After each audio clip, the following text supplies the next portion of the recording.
We'll start. Roll call. Councilmember Campbell, Present. McCork, Merritt, Present. Jernigan, Yes, here. Hoag, Here. Belt. Here. Here. Frank. Thank you. Okay. We'll all stand for the invocation, pledge of allegiance.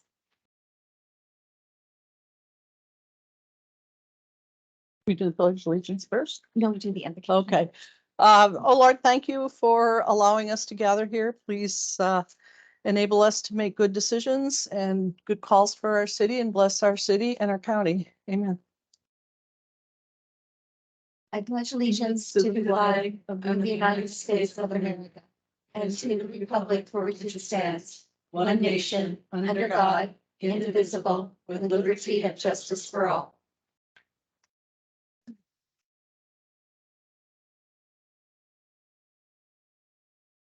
Approval of the agenda.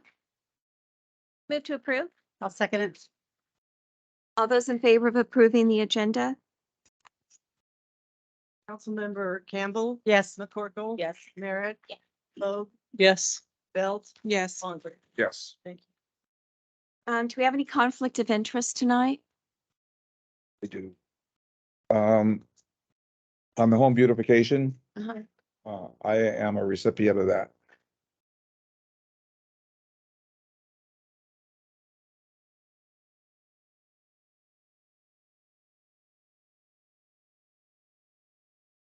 So when we get to that item, the council member will just step out of the room. Okay.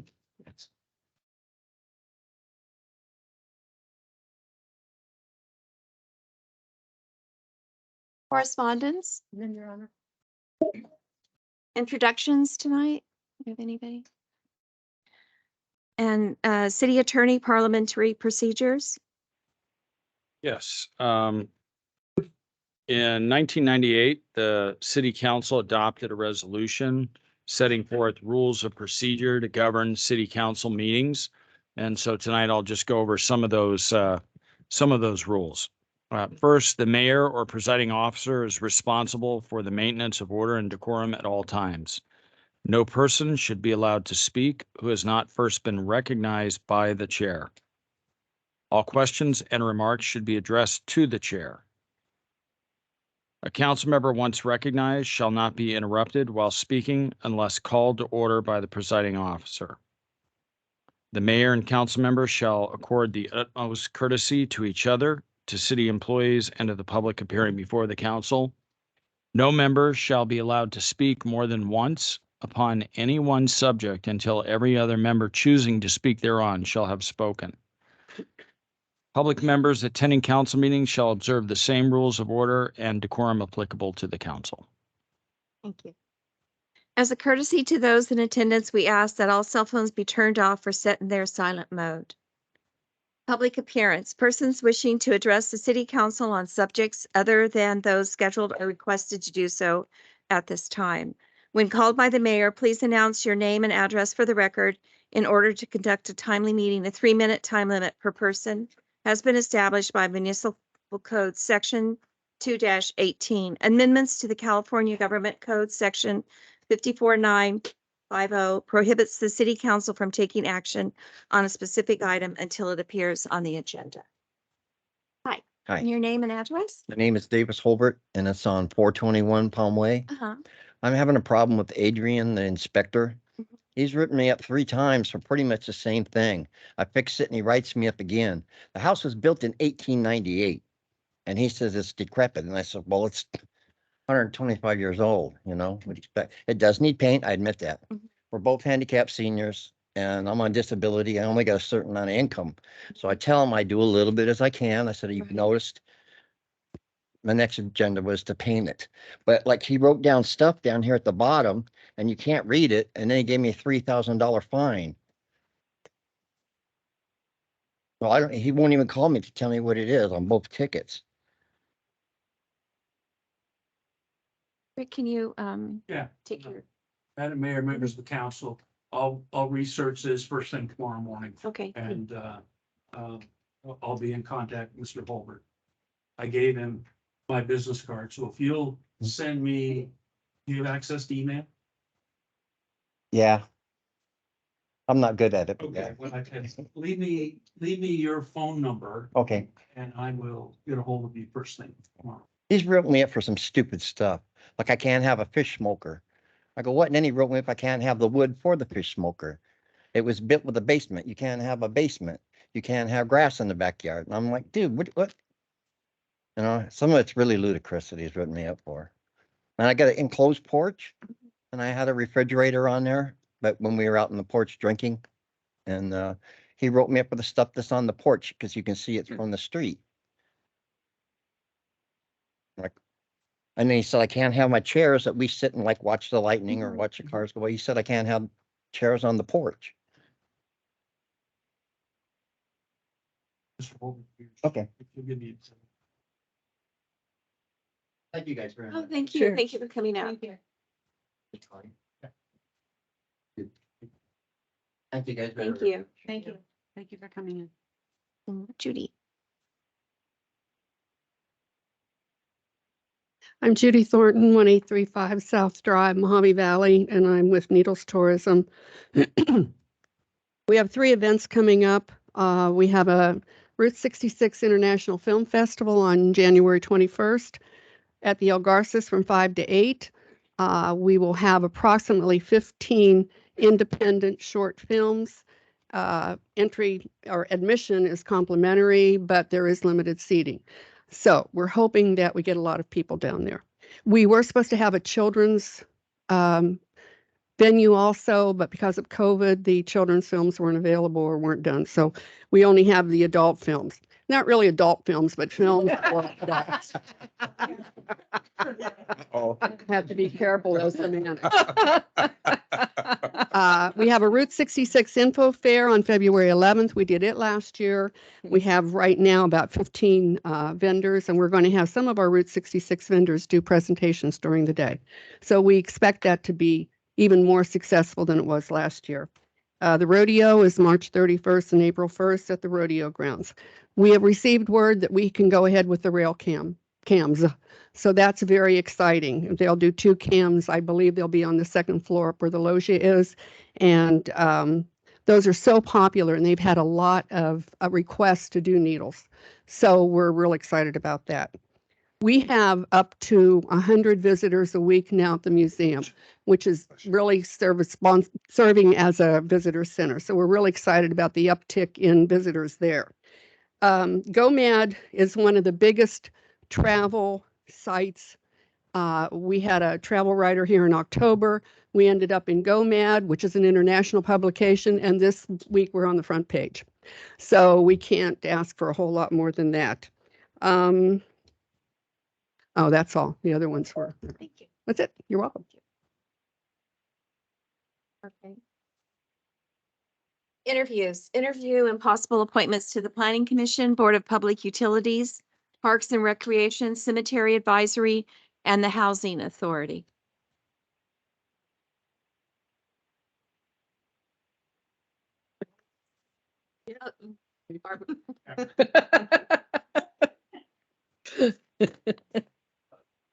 Madam Chair, Uh-huh. members, the applications that people filled out It's in the paper. Right. are in your packet. Mhm. Planning Commissioner Beard currently serves on the commission, is asking for seeking reappointment.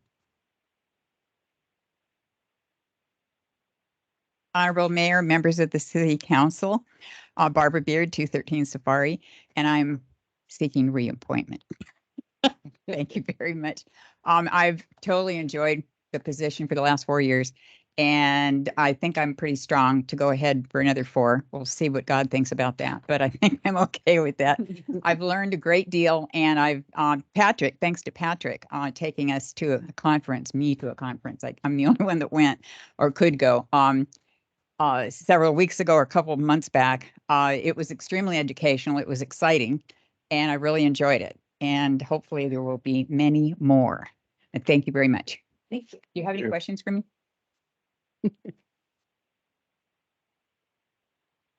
There's usually two.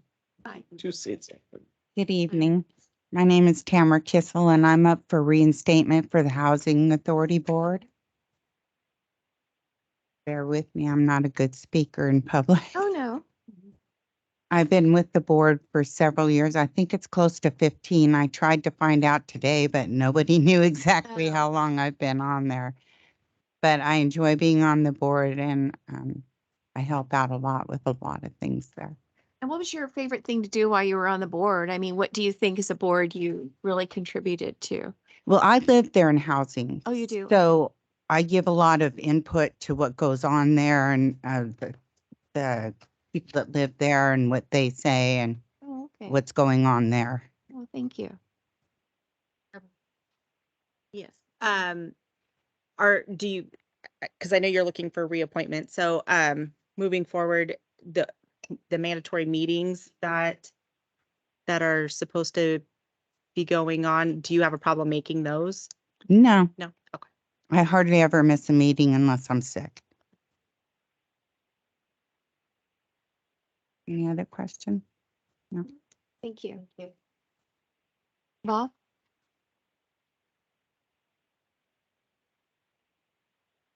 Bob Rath, 3550 Riverview Terrace, and seeking reappointment on the Planning Commission. I've been on the Planning Commission for, I believe, around 20 years. Also on the City Council for a couple of years, in between there. And I love contributing and hopefully another 4 years, but it's up to you. Thank you. Thanks, Bob.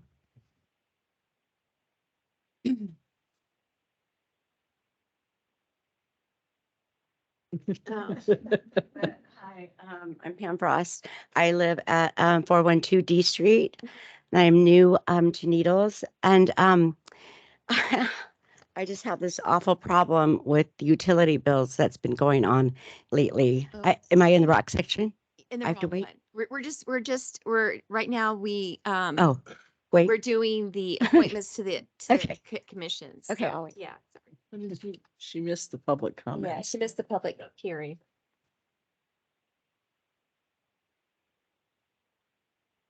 Okay, questions of the council or? Oh, I think, aren't we on this, We're on the appointment. no, but Chair, my suggestion would be that you take these in order: planning commission, utility board, parks and recreation, cemetery. I would ask that on the housing authority, you delay that until February 14th, when I'm able to do the report on Okay. the housing authority that you all asked for at the last meeting. Okay. But everybody currently serving should continue to serve. Okay. Most of the boards and commission rules allow for that continuous service until reclosed.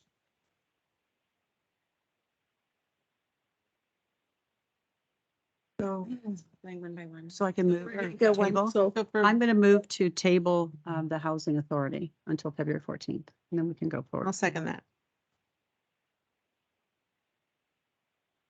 Okay. And then, Next, Board of, yes. Yeah, there was a second. So you have a first and a second, and you need to take a vote on that. then. Councilmember Campbell, Yes. McCorkle, Yes. Merritt, Yes. Hoag, yes, Bill, Yes. Long Break. Yes. Thank you. Board of Public Utilities. I move to appoint Bill Lejeune, the Board of Public Utility. I'll second that. Call for the vote. Councilmember Campbell. Yes. McCorkle, Yes. Merritt, Yes. Hoag, Yes. Bill, Yes. Long Break. Yes. Okay, Planning Commission, Bob Rath and Barbara Beard have reapplied. I'll move to approve Bob Rath and Barbara Bill. I'll second it. Planning Commission. Call for the vote. Councilmember Campbell. Yes. McCorkle. Yes. Merritt, Yes. Hoag. Yes. Belt, Yes. Long Break. Yes. Park and Recreation Commission, Casey Fletcher has reapplied. I will move to appoint Casey Fletcher. I'll second that. And call for the vote. Councilmember Campbell. Yes. McCorkle. Yes. Merritt, Yes. yes, Belt, Yes. Long Break. Yes. The Cemetery Advisory Commission, Wilma Baldwin has reapplied. I move to reappoint. I'll second it. Call for the vote. Councilmember Campbell. Yes. McCorkle. Yes. Merritt. Yes. Excuse me.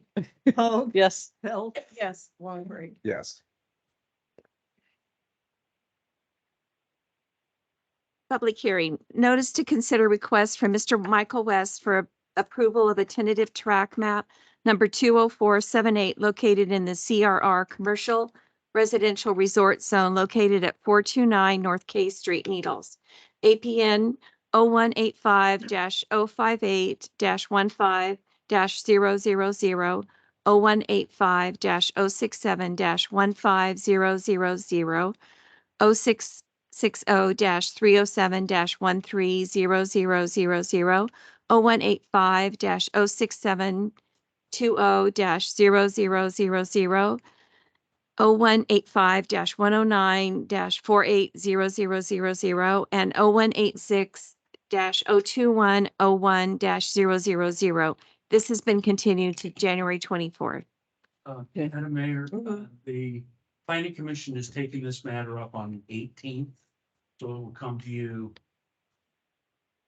the Tuesday following that Wednesday. Oh, okay, First Tuesday, okay. Tuesday in February. Yeah. First Tuesday. We'll recess the council meeting and convene a SARTA meeting. Public comments pertaining to the SARTA item, a 3-minute time limit per person has been established. Resolution number, So. and then that's when Is this the he's one where gonna he has to? stay. I think he has to leave. He has to leave. So we have one council member who's already announced a conflict and will step out, Okay. recusing himself on this item. Girl.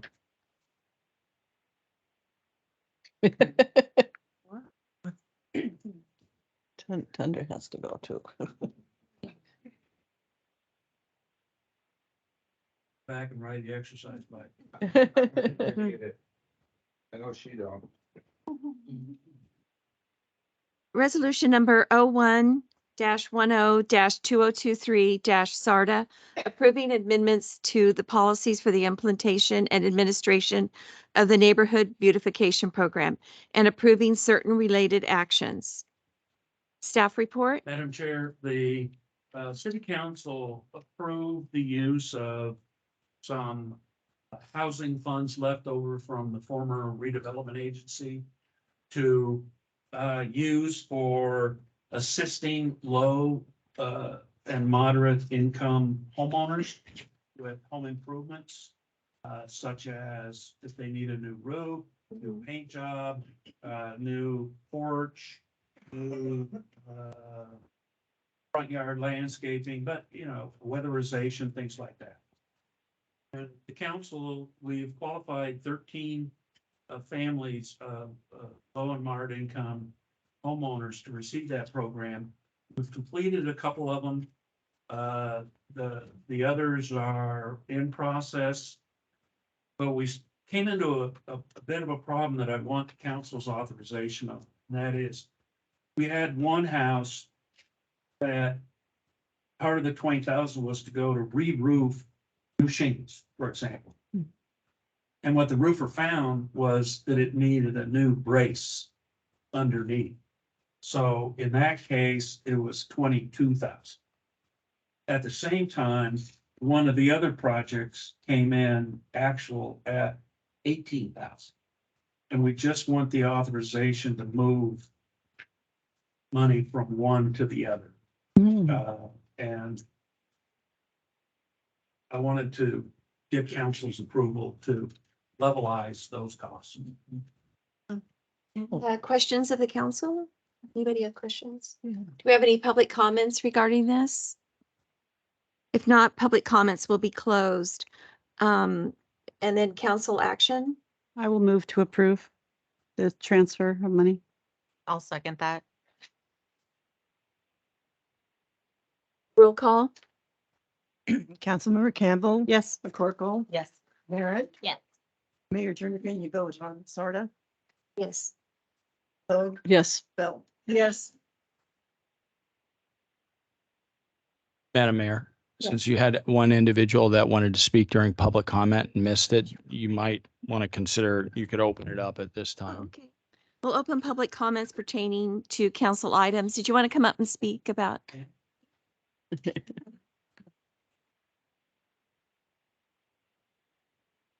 Street and so I am new to Needles and I came out here to save money to buy a house and I got my first electricity bill and it was $175. Then the next month it went to over $500 in 1 month. And then the next bill was negative like $31. And then my next bill was $822. And mind you, I went into the utilities office and I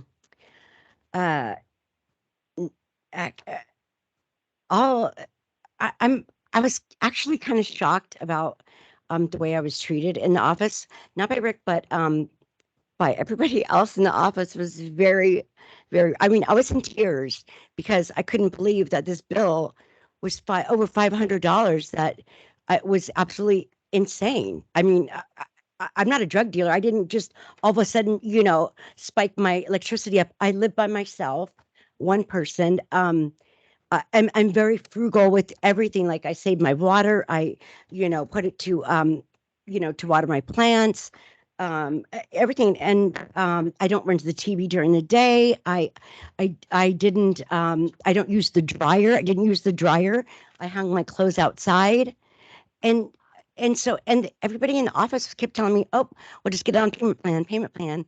And nobody wanted to, I said, there's a problem here. There's something wrong. Your bill just doesn't jump up like that. I mean, there's just no way impossible that can happen. I mean, I'm from Orange County and my bill has never been that high. And moving out here, I was shocked and I was just shocked the way I was treated about it. And then, I was very rudely treated actually. And I was in tears and I was shocked by the way I was treated, by the utility company. And this wasn't the first time. I went in there over and over and over. And they just didn't want to work with me or try to even see that there was a problem. And there was a problem because I did see the guy sitting there doing nothing. Okay. And I work from home. And so, and he wasn't reading the meter. I was there every day when he came or whatever. And then I also find it kind of odd that, so I also asked about how the water is being read or how do you know what houses, whatever. And I was told that there is a guy that goes out and reads the meter. No one has ever been to my house and read the water. Nobody. My neighbor is also here. Then also, so then I, I start complaining and I go in to see Rick because Rick, I finally, because I wasn't getting the answers that I needed from each person, Kim or whoever in the utility company then. So I spoke with Rick and he was trying to help me, but it still wasn't getting to the problem. They're like, oh, we'll credit you $22, blah, blah, blah, or this and that. And then I would get my next bill and it was the same as my neighbors.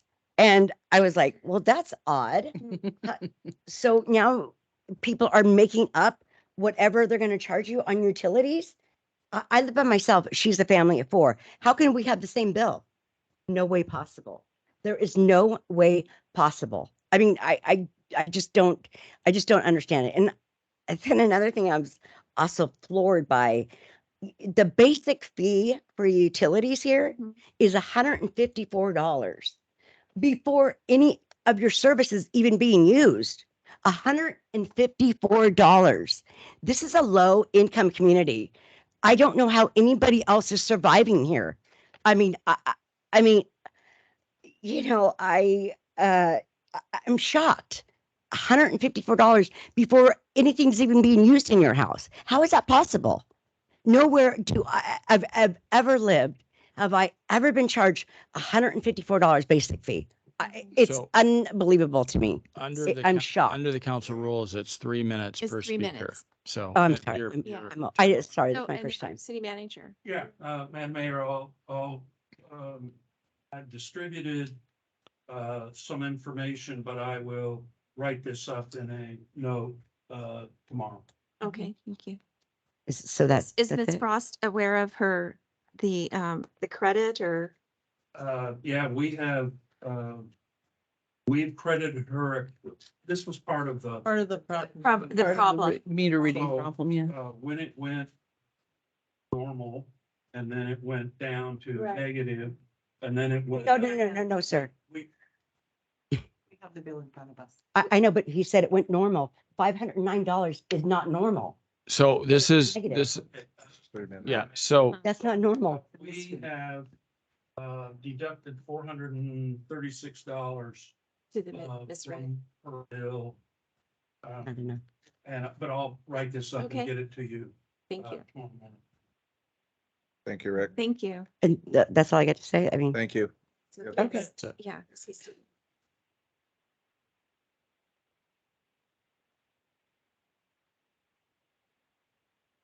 Consent calendar, all matters listed on the consent Oh, sorry. Frank Aiello at 551 Beach Drive. I have the same issue with the utility company.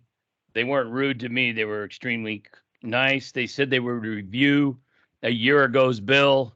And then the last time I went in, and I actually turned the guy in because I watched him go from house, skip 4 houses, go to a house. When the bill came 4 days later, it was 2,000 kilowatts higher on the bill than the meter was reading then. Physically impossible. So my bill normally goes $150 to $200 for the last 10 years. All of a sudden it jumped to $641. It's physically impossible. And their answer is Rick agreed to give everybody $25 credit. Well, that doesn't fix the bill for the guy that wasn't reading the meters, and he caused the city a lot of damage. But he was literally just hanging out in people's garages, not reading meters. So I got copies of them. I'd like to leave them with Rick and he can review it. I Okay. would like some type of credit because your bill doesn't go 3 times the amount. You guys know that. No. One other thing, when are we fixing River Road from the intersection to Jack Smith? That road is so bad that you're putting tires on your cars every 25,000 miles. I mean, it is tore up.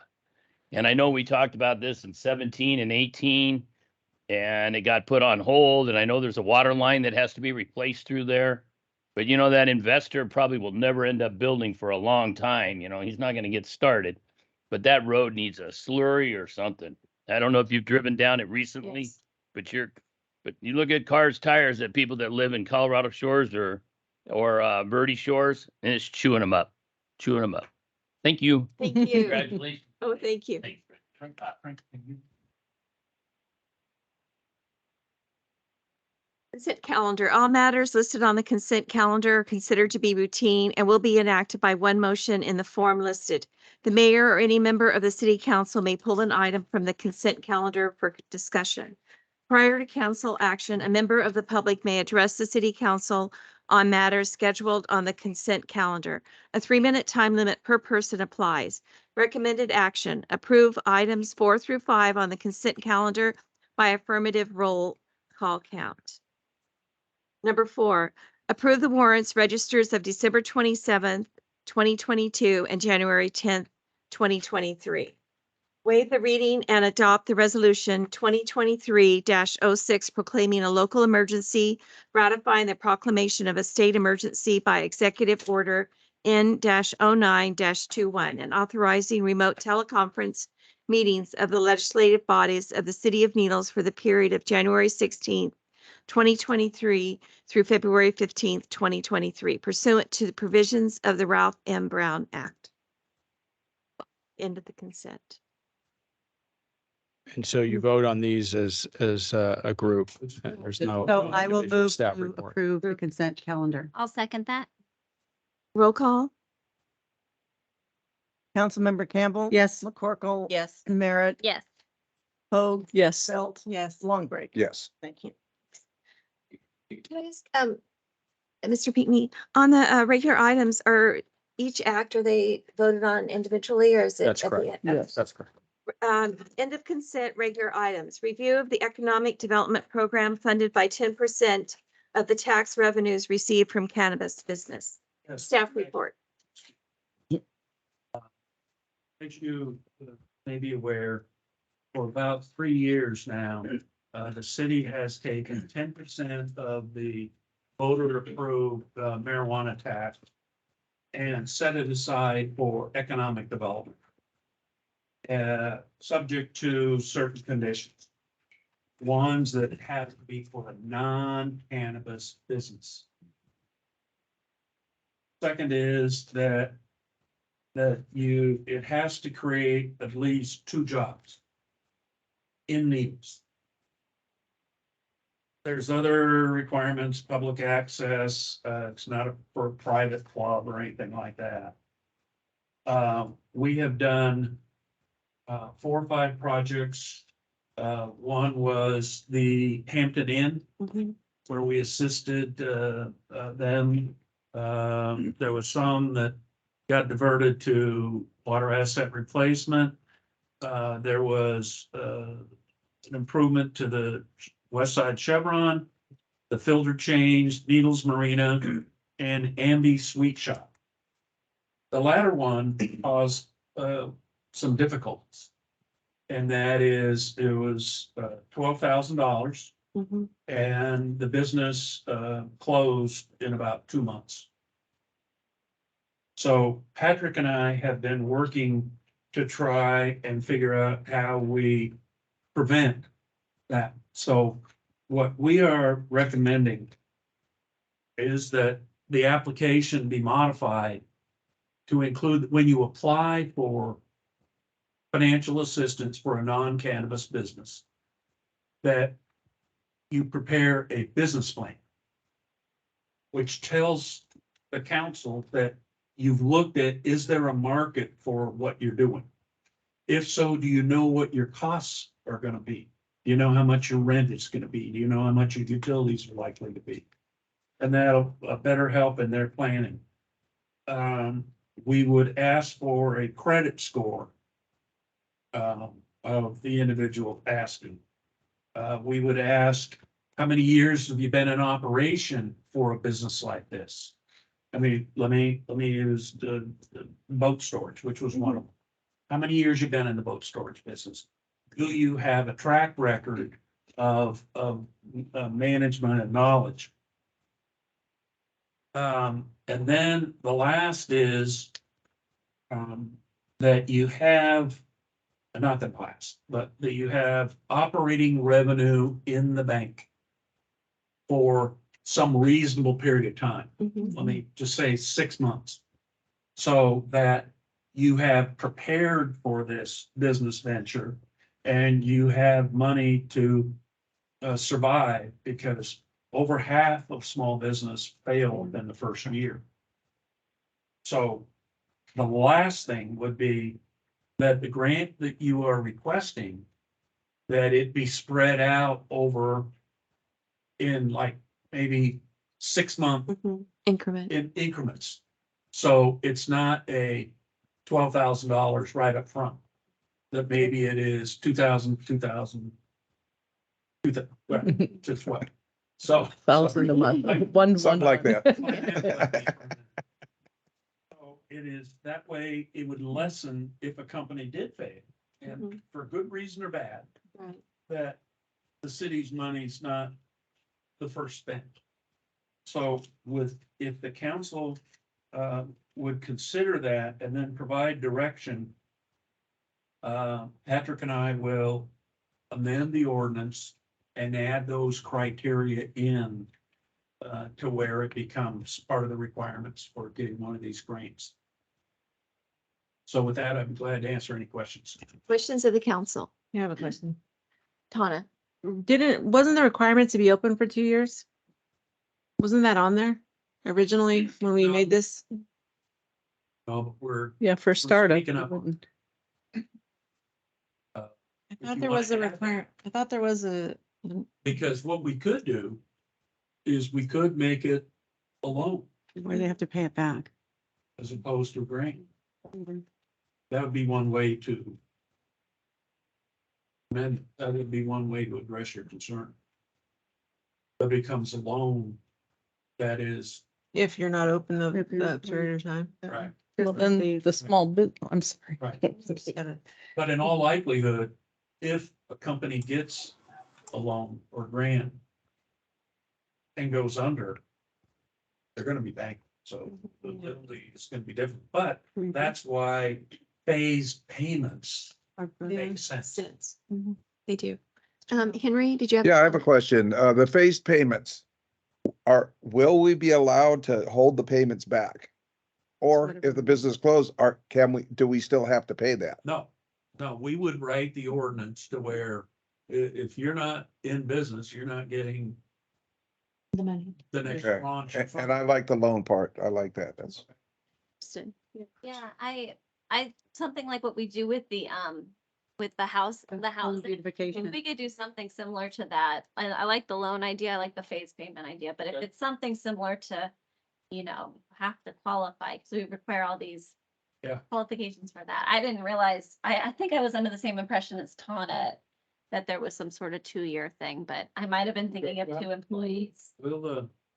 So we will incorporate your comments when you're all done. And we'll bring back an ordinance that amends to better protect that source of funding. And my comment is that each business should be looked at individually. Oh, yeah, A small business, versus a large, business coming in. Each one should be looked at. right. The existing ordinance, Madam Mayor, requires everyone to come to the city council. So only the council can authorize All right. things. But yeah, and they're looked at individually. Okay. Your Honor, I have a question. Yes. On this, years in operation, part of the reason that we do this economic development program is to bring new businesses here.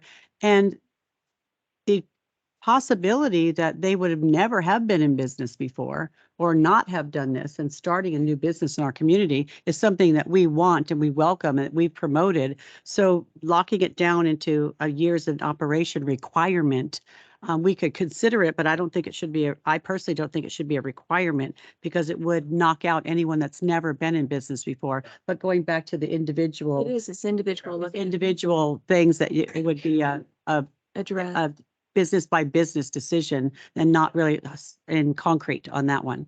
But I also like the home beautification, that it becomes, it's a loan and then it becomes a gift. And otherwise it goes back to a loan. Madam Mayor, Councilor Campbell, the New businesses, never Oh, been in, never been in yeah, yeah. business. years of operation, that's a question that's not an on-off. Okay. Right. Because, but if you, it would enhance your operation if you could say, I've been in the boat storage for 20 years, just not here. Right. Or I've been in the ice cream.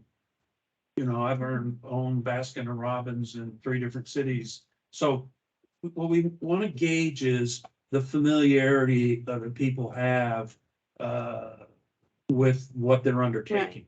But you're right, it's not an on-off switch. It's something that would be provided that information to you and you would use that in your decision making. Okay, thank you. Sure. Statement, whatever. I work with a lot of small business owners, both sides of the river, all 3 sides of the river. I really think that 6-month, operational business money in the bank, is a good idea. It's a really good idea, to eliminate any possibility of this happening again, what happened with Ambi Sweet Shop. You can still give them the second month of money and they can close at the end of it and there's no recourse other than if you do have it alone. But at that point, is it even feasible to go after them in court? Again, they close down, they obviously don't have the money, but right, it would be more to pay. And then the spread out, I definitely agree with that. If you do a credit score, again, if it's a small business, a lot of time it would have to be a reasonable credit score. I mean, no one who's gonna do a super small business is gonna have an 8 or 7 score. It's gonna be more of a, 630, 640 score. So we can't put too much on it, or you're not gonna get any new ones. Well, and Madam Mayor,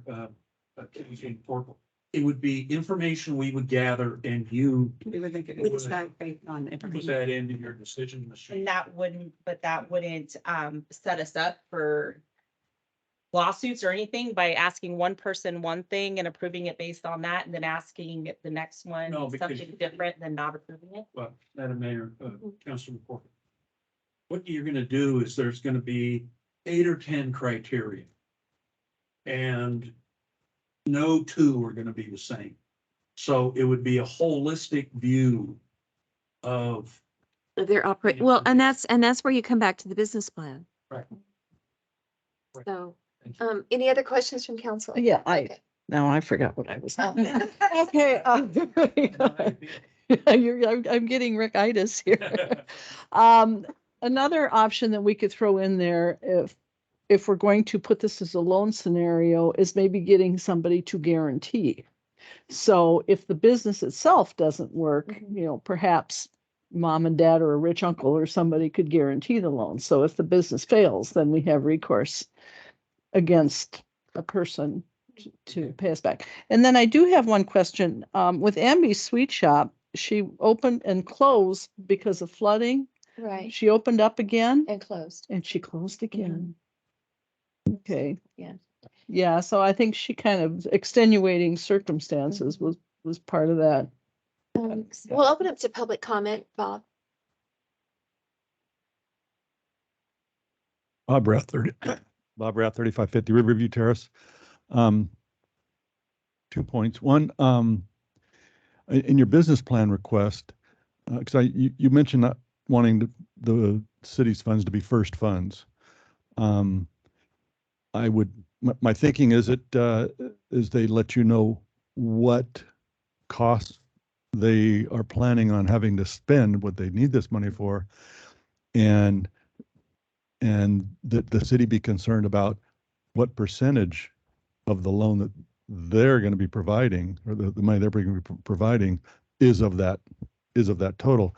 And then the second thing was that you be in a position to reimburse costs. So in other words, as they make the investments, whatever percentage you are paying, they show you the invoices or costs, and then you reimburse them up to the point of that amount that you're granting. So then you're not first money in, you're helping, you're truly helping. That's a good point. Thank you, Bob. Barbara. It's because you got a sharp pencil. Endless ink. Honorable Mayor, members of the council, Barbara Beard, 213 Safari. I think all the ideas are great. I concur with Council Member Campbell because, as we may all recall, I don't recall everything like this, but we had an intention when we started this to help open other businesses other than cannabis. It was a major concern. And there are a lot of people, I'll teach a class voluntarily if anybody wants one, that don't know how to even begin to open a new business. Okay. It might take me an hour to do one. It might take a lifetime for somebody else to do it. So they don't know what they're looking ahead to. Ambi Sweet Shop, I would have taken that over if I had known there was a problem, but I don't think I had enough capital to cover all the donuts I would have eaten. Okay. So, but that was a great idea. They had been there before and they didn't have a lot of good fortune the first time. So, it's too bad it didn't work out the second time because they were really good donuts. But I think the planning ahead, advancing it payment by payment is a good idea. If they have some capital, it's a good idea. If I were to do it to start a new business, I wouldn't be able to, hypothetically, I have an office in my house. I wouldn't be able to afford the space at Ambi Sweet Shop. So let's see the bank account, see how much money I have, how many months ahead can I pay the rent. I would, for a place like that, maybe pay that X amount of months in advance, 6 months to the landlord, and show the city that I had done that. So that's one expense out of the way. Now help me buy my furniture. I buy stuff at auction, so it's a good deal. and show what my plan is. And then based on that, you make your decision on all these factors. I would just state that even though you're doing it one time, one family or one business person at a time, you can't, I don't know if you can get into a trap being subjective or not. And I would assume you could, because you could have a lot of businesses that are very, very similar. So why would you grant one person this 10% and not another person? So, but we have a brilliant city attorney that can answer all those questions. So anyway, I think it's a great idea, and we should monitor these advances because a lot of people could be total flakes and just come and collect money. Thank you. Thank you, Barbara. Tim. Now. That was good. Tim Terrell, 1335 Lily Hill Drive. As a small business owner here, there's a lot of struggles. There's ups, there's downs, and everything else. I didn't apply for that, didn't need it.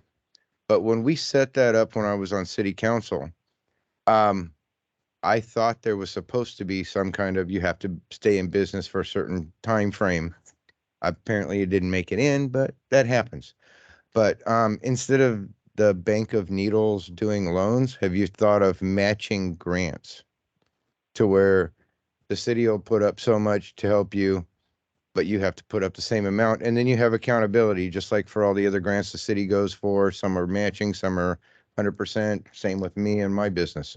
I go for grants all the time, and if I get a matching grant, I have a lot of accountability along the steps of ways to make sure that I'm spending their money the way it was initially intended.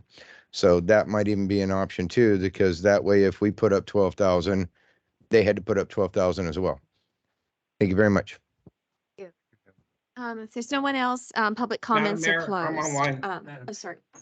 I might add, the rules that were adopted are that somebody, that you have, as an individual, have to put up twice as much as you're asking for. So in this Madam case, Mayor, they online. would have had to put up 24,000 of their own money in order to get 12,000. Oh, I think Sean wants to speak. Sorry. Sorry, missed you, Sean. Yeah, Madam Mayor, Council, thank you for hearing me tonight. Yeah. Yeah, I think we're getting away. Can you hear me? Hold on, Sean. Sean. Put his hand down. Didn't know. Ton, are you there? Yeah. Madam Mayor, can you hear me? Didn't find it.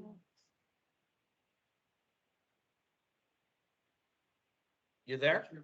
There we go. Yeah, thank you. Okay, yeah, thank you, Madam Mayor and Council. I think we're getting away from what this was intended to do. California is great at over-regulations and always putting in regulations to get away from what the good intentions were. I agree with Mrs. Campbell that it's going to deter a lot by the first 3 or 4 things that Rick stated. Let's look at our track record here. We're talking 1 out of 5, I guess, that's remained open. And Mr. Terrell and Mrs. Belt were right that there was supposed to be a length of time in there, if I go my best of my recollection. And also, I do agree with, maybe turning it into a monthly contribution back for that grant, a grant, and then turn it to a loan, then turn it to the grant at the end. So I just hate, most people are going to open and go and venture on their own, going to throw everything they got to open that business and take a leap of faith. And here you are going to deter some of them because they're not going to meet certain criteria. So, I mean, if you look at the track record, 1 out of 5, it's a minimal amount. Yes. Unfortunately it closed, but I don't want to get away from being able to go out and using this tool. And then all of a sudden somebody just gets cold feet because, like anything, over regulation sometimes makes people get leery and walk away. Thank you. Thank you, Sean. Okay, now public comments are closed.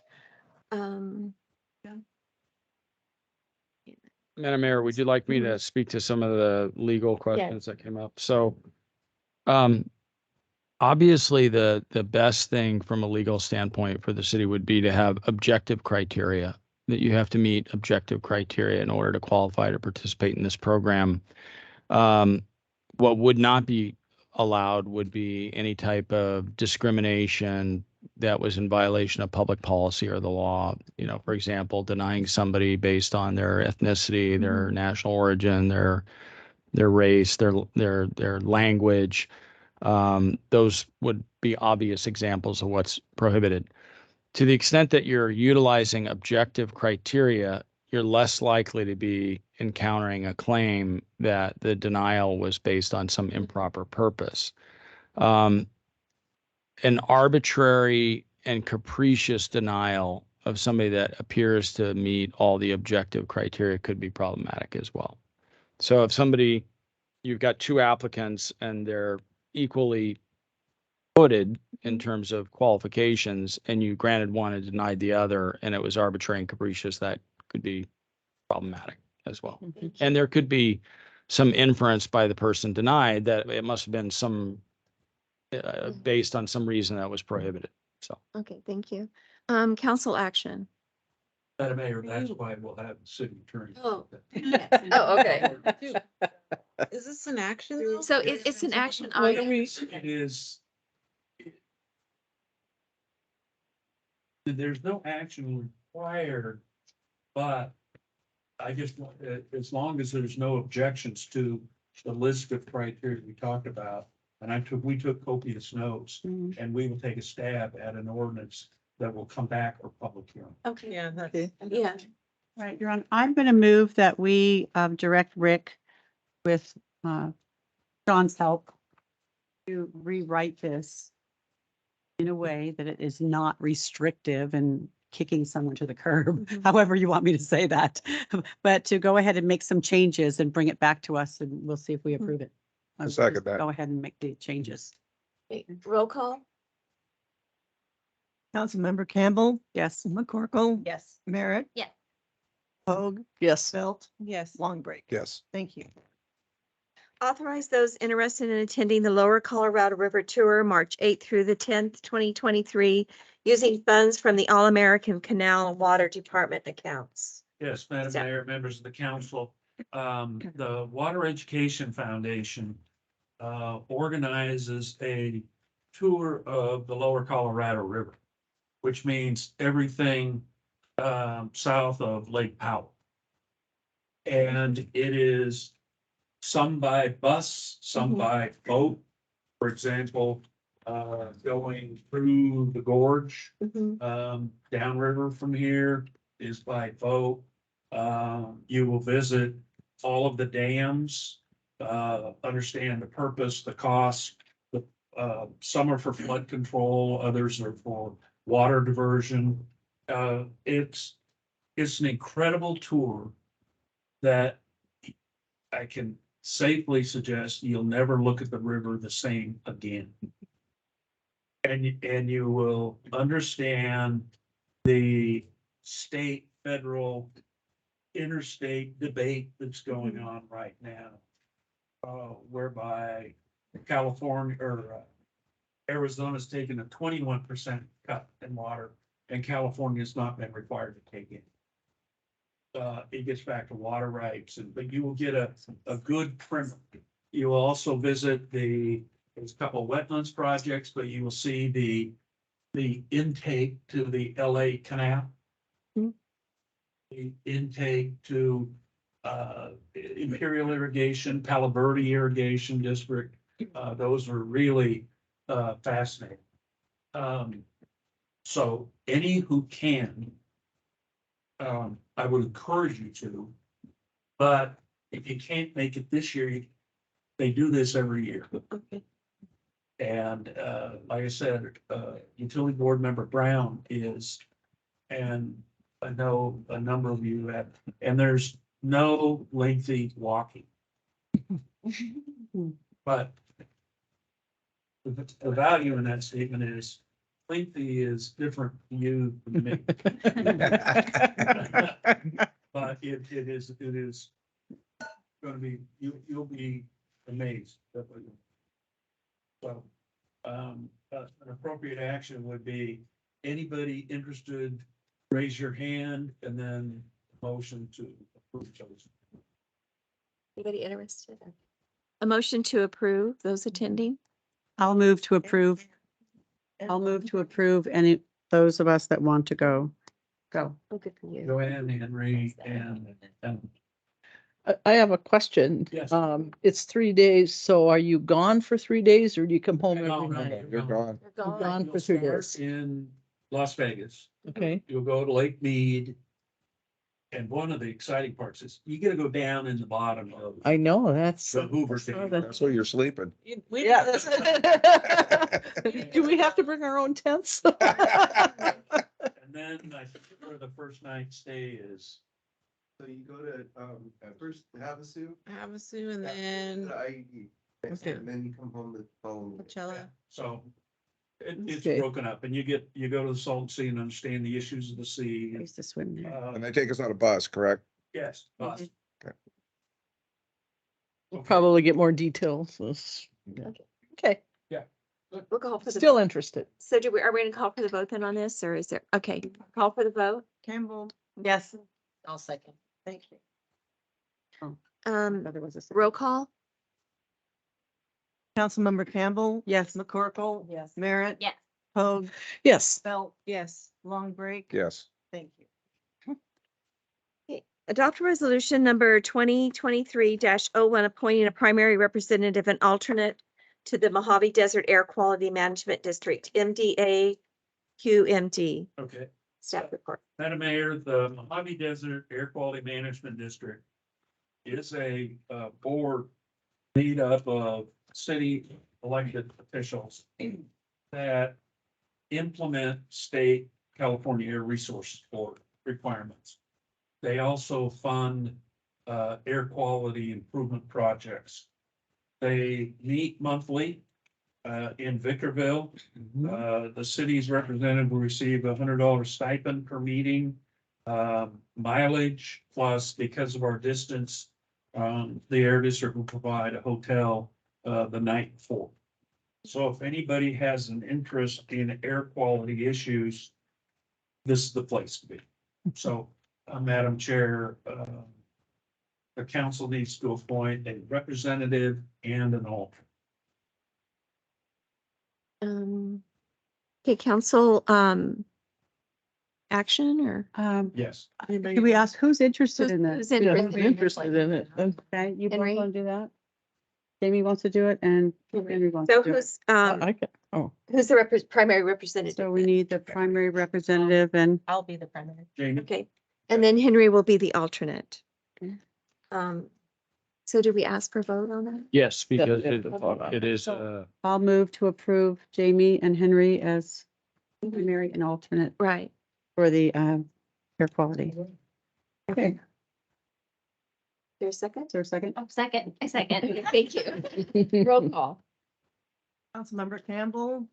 Yes. McCorkle. Yes. Merritt. Yes. Hoag. yes, Belt. Yes. Long break. Yes. Madam Mayor, Mhm. both can attend. It's just we only have one of you get a vote. Okay. Any matters. Okay. Sure. No. Adopt resolution 2023-02, appointing a delegate and alternate to represent the city of Needles at the Southern California Association of Governments, SCAG. Yes, Madam Mayor, the Southern California Association of Governments is made up of all cities and counties within the LA to Ventura County, San Bernardino, Riverside, Imperial. In the past, the mayor has represented the city. They meet once a year. And again, they provide a stipend. So they usually meet for about 2 days in May in Makita. So we need to appoint a delegate and an alternate. I would like to be the delegate. Okay. And does someone want to be? An alternate? I'd be interested I'll in being do the the alt- alternate still. Oh, unless Joanne wants to, if you prefer. we can flip a coin. Okay, so I'll be the delegate and Joanne will be the alternate. Okay, I will move to appoint Jan as the delegate and Joanne as the alternate. for SCAG. Second? A second. Can I? Okay, yes.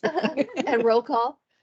Councilmember Campbell, Yes. McCorkle, Yes. Merritt. Yeah. Pogue. Yes. Bill, Yes. Long Break. Yes. Thank you.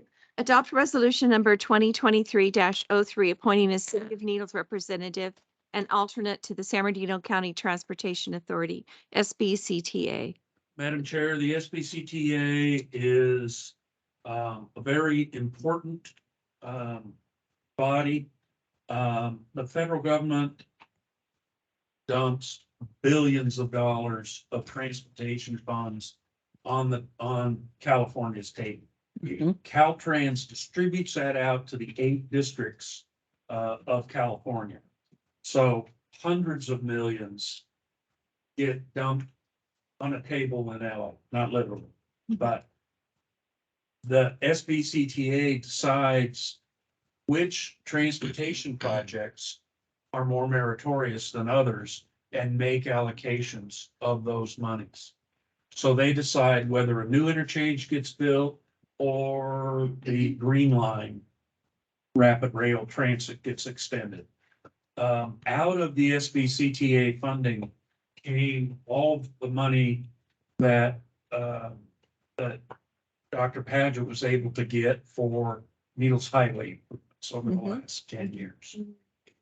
So it is important, and it is, if you're not there, You don't get the no one's money. gonna carry water for you. So it is important, and this is a 2-year a 2-year appointment. The other members of the Transportation Authority tend to be the mayors of the cities. And this meets monthly, right? Yeah, first And Wednesday. that's 2 separate meetings on Friday, one on Wednesday and one on Friday, correct? But you can do this one remotely too, right? Yeah, any of these, there has been, as long as we can, there's been some remote capability. But isn't that, I would like to do this one. She needs an alternate. Alternate. I'd be willing to be the alternate. is it, but John, is the online still gonna be allowed? Because I thought that was going away. It goes away at the end of February, Yeah. on February 28th, it ends, and then it goes, but you can still attend as long as you let the clerk know in advance and she places the address on the agenda you will be attending from, and you post the agenda at the location you're attending from. So you can still do what we used to do under the Brown Act before COVID, and then you get 2 situations where you have just cause or good cause to attend because of medical issues or whatnot, or a unlimited emergency. But yeah, that has to be approved by the board. City Hall or Chambers. Oh, if it's okay. available. So that would be the address. Oh, all right. Okay. Oh, okay. Yeah, if you want to do a virtual meeting. All right. Okay. Okay. Okay, I will move, Your Honor. I Alright. will move to appoint Jan as the delegate and Kirsten as the alternate for SBCTA. And second, I'll second. roll call? Councilmember Campbell. Yes. McCorkle. Yes. Merritt. Yeah. Pogue. Yes. Belt. Yes. Long Break. Yes. Thank you. Adopt resolution number 2023-04, appointing a City of Needles director and 2 alternates to the California Joint Powers Insurance Authority, CGPIA. Madam Mayor, members of council, the California Joint Powers Insurance Authority is our pooled, it's not an insurance company, but it's our pooled self-coverage. And there are, I believe, over 90 jurisdictions that belong to that. And we all pool our money to provide loss and replacement. In the past, Counselor Belt has been the representative. And I forget who the alternate was, but also, you know, I'm always available to back up the backup. Actually, Kirsten. Oh, I'm sorry, Kirsten. Kirsten is the delegate, was the delegate. No. Myself and Tana were the alternates. On CJPA? Yeah. I'm pretty sure it was me. Yeah. What it says in here. It's a meeting once a year. It was definitely me. Yeah. I know your budget. Budget, yeah. I don't think, I think this might be incorrect. Okay. Is it correct? Tana, do you want to stay on here? Okay, and, so it is Tana who was, and Yeah, Tana wants stay to on. stay, and then we have two alternates. The same as what they are. So your meeting, and that's it? Yeah. I'll be an alternate, nobody else. I'll be one. Okay. So It's a really good. Jan and I'll be an alternate, yeah. Jamie. Okay, I'm going to move that Tana be the delegate and Jamie and Jan are the alternates for CJPIA. I second it. And roll call.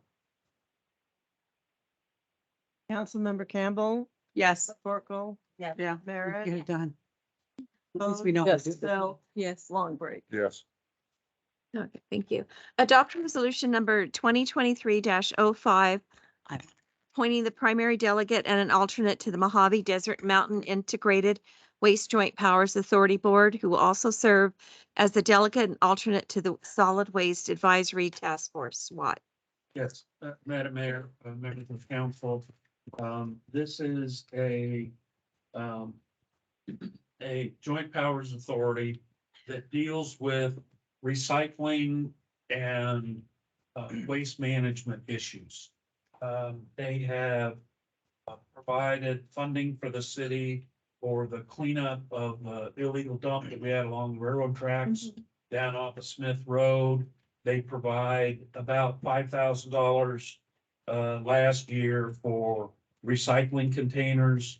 They provided $5,000 last year for a couple other projects. They are funded off of tip fees or disposal fees. And it's to encourage the maximum amount of realistic recycling.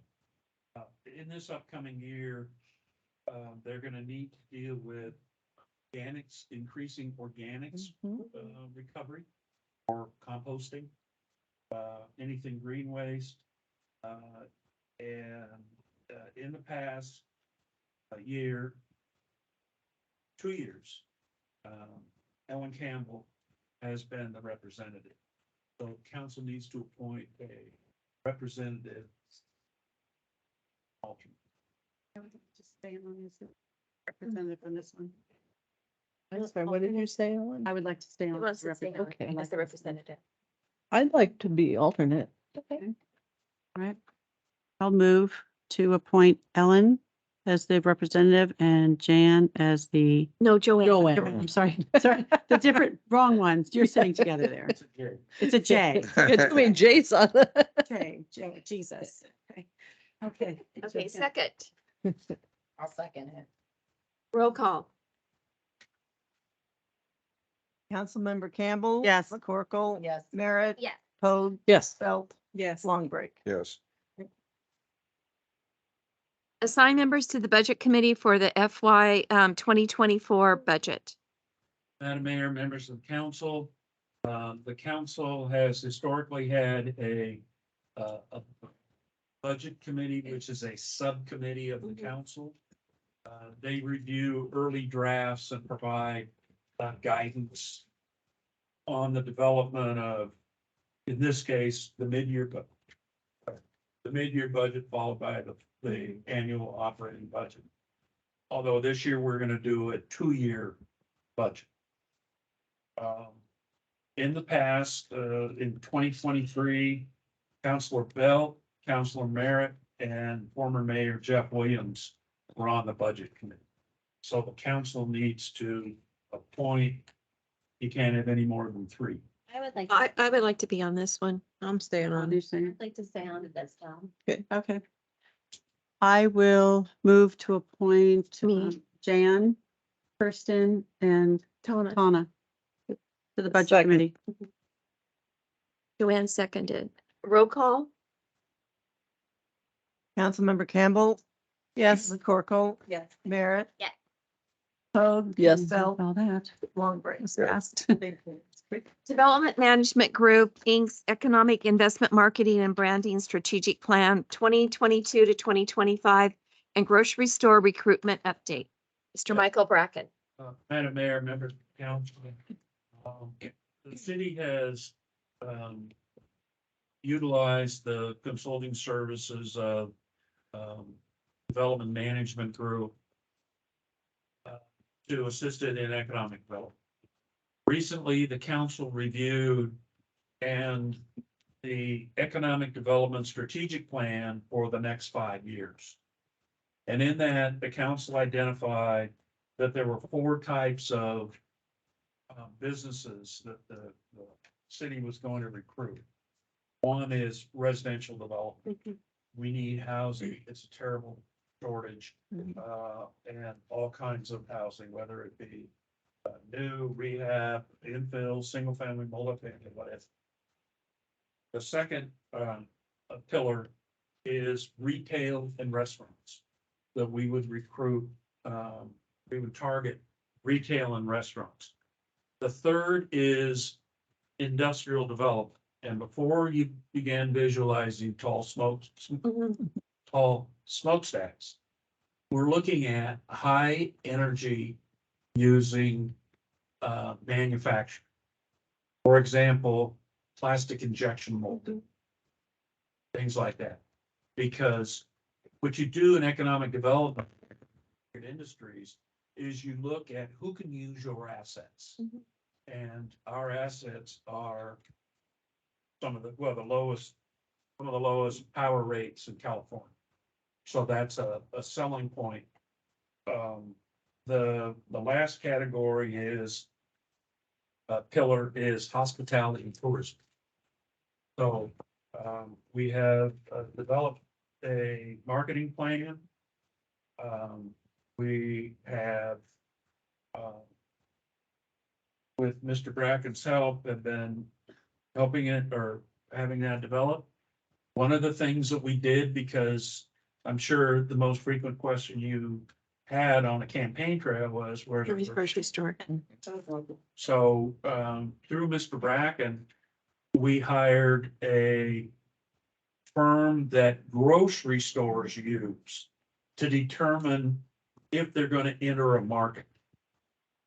They look at the number of people, they look at the incomes, they look at the competition in the area, and Mr. Bracken's going to report on that. The good news is that where in the past we've been short of the minimum 10,000 people within 10 miles, we are now at 13,527. Oh, good. So there's Michael will give you an update on the efforts on recruitment of the grocery store as well. So with that, Mr. Bracken.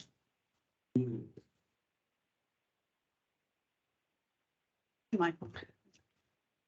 Good evening. First of all, Happy New Year to each of you. And for those of you who've recently been sworn in, congratulations. And I hope you find your experience rewarding. Years ago when I had hair and was skinny, I served on a city council and it is both challenging and rewarding. So I hope you enjoy your time.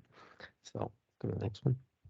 So I've got a couple things I want to accomplish tonight. One is to talk to you, kind of introduce you to economic development. 2 is to talk about the past efforts and successes. 3 is to review the priorities as Rick has outlined. And then 4, it really is to invite your feedback. And it's why I'm here and didn't do this online. It's a matter of, hey, this is, I believe, your 2nd or 3rd council meeting. Hey, what a great time. I'm the last item. You can unload on me. I've been at this a long time. It's, take out your frustrations. Dale's installed this piece of plastic here to protect me. Thank you. So. Absolutely. So, let's start with this. Economic development is really anything that increases the overall value of your community. The easy one is to say a new grocery store. But or a new restaurant or something. But when you make park improvements, which your conference room is littered with grants that are under construction, And congratulations to each of you and of course the staff for what you've done. Wow. I mean, what's going on right now is nothing short of a renaissance in this community.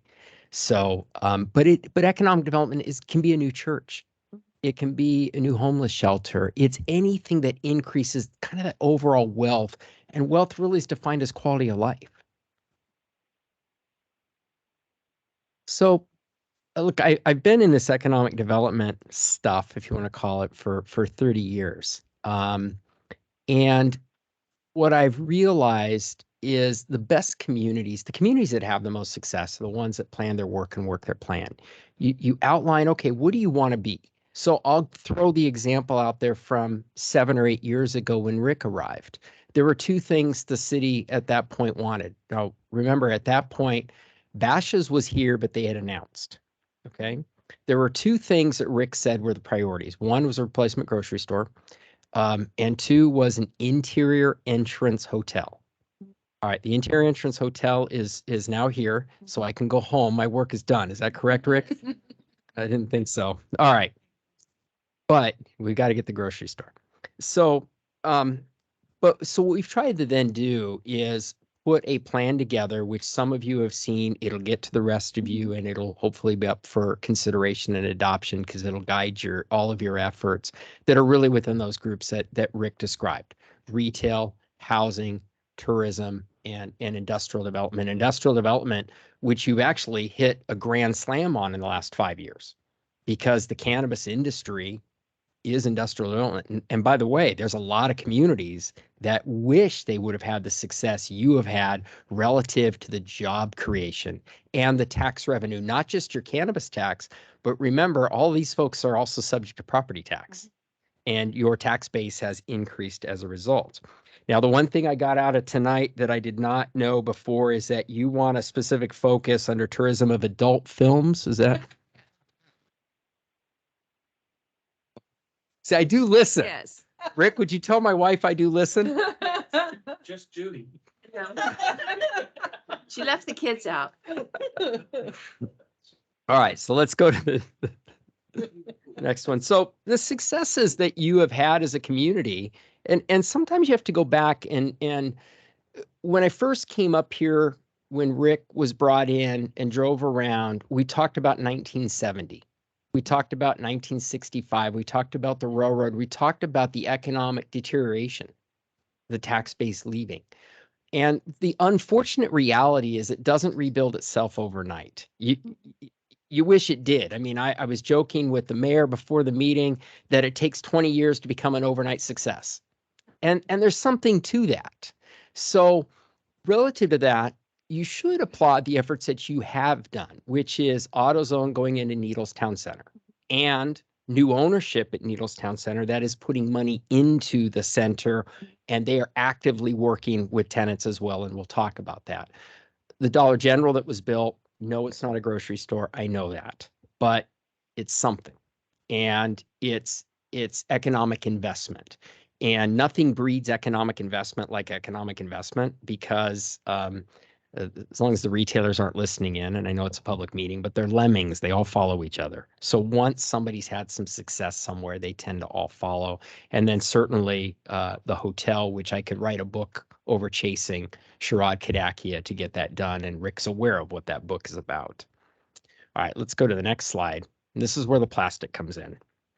So let's talk about what's going on at the grocery store and what the marketplace is telling us.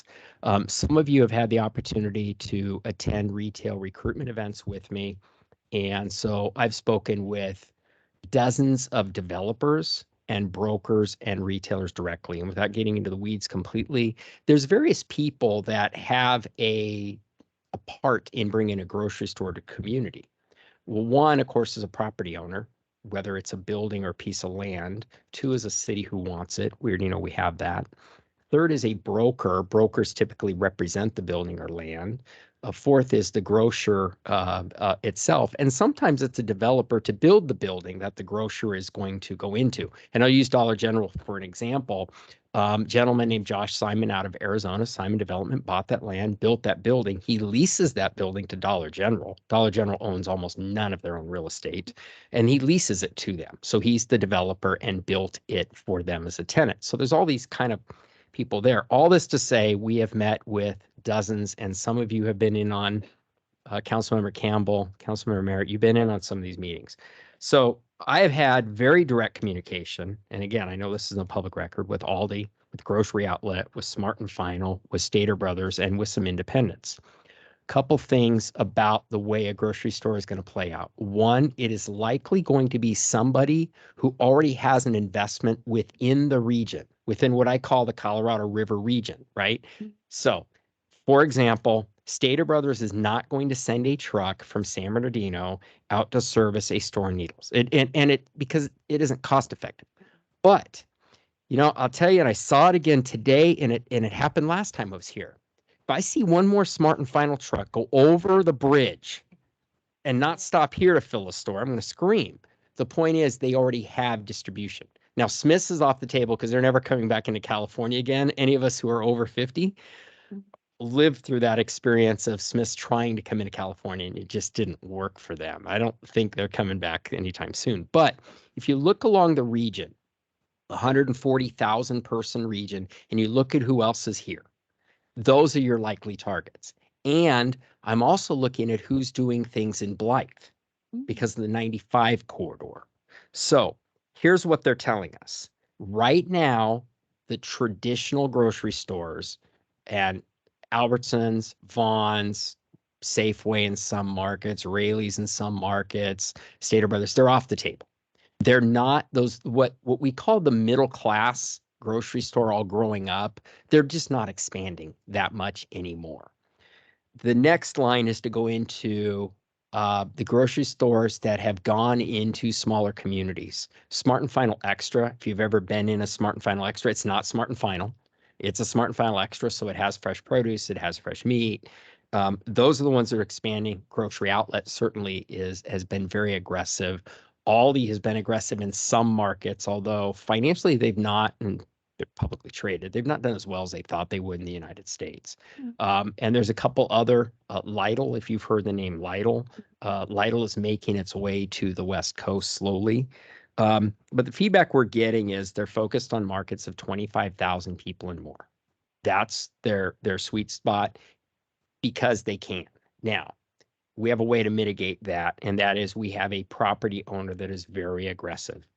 It's a property owner that is willing to adjust the rents to something that is so affordable, especially compared to traditional Inland Empire, Orange County, LA standards.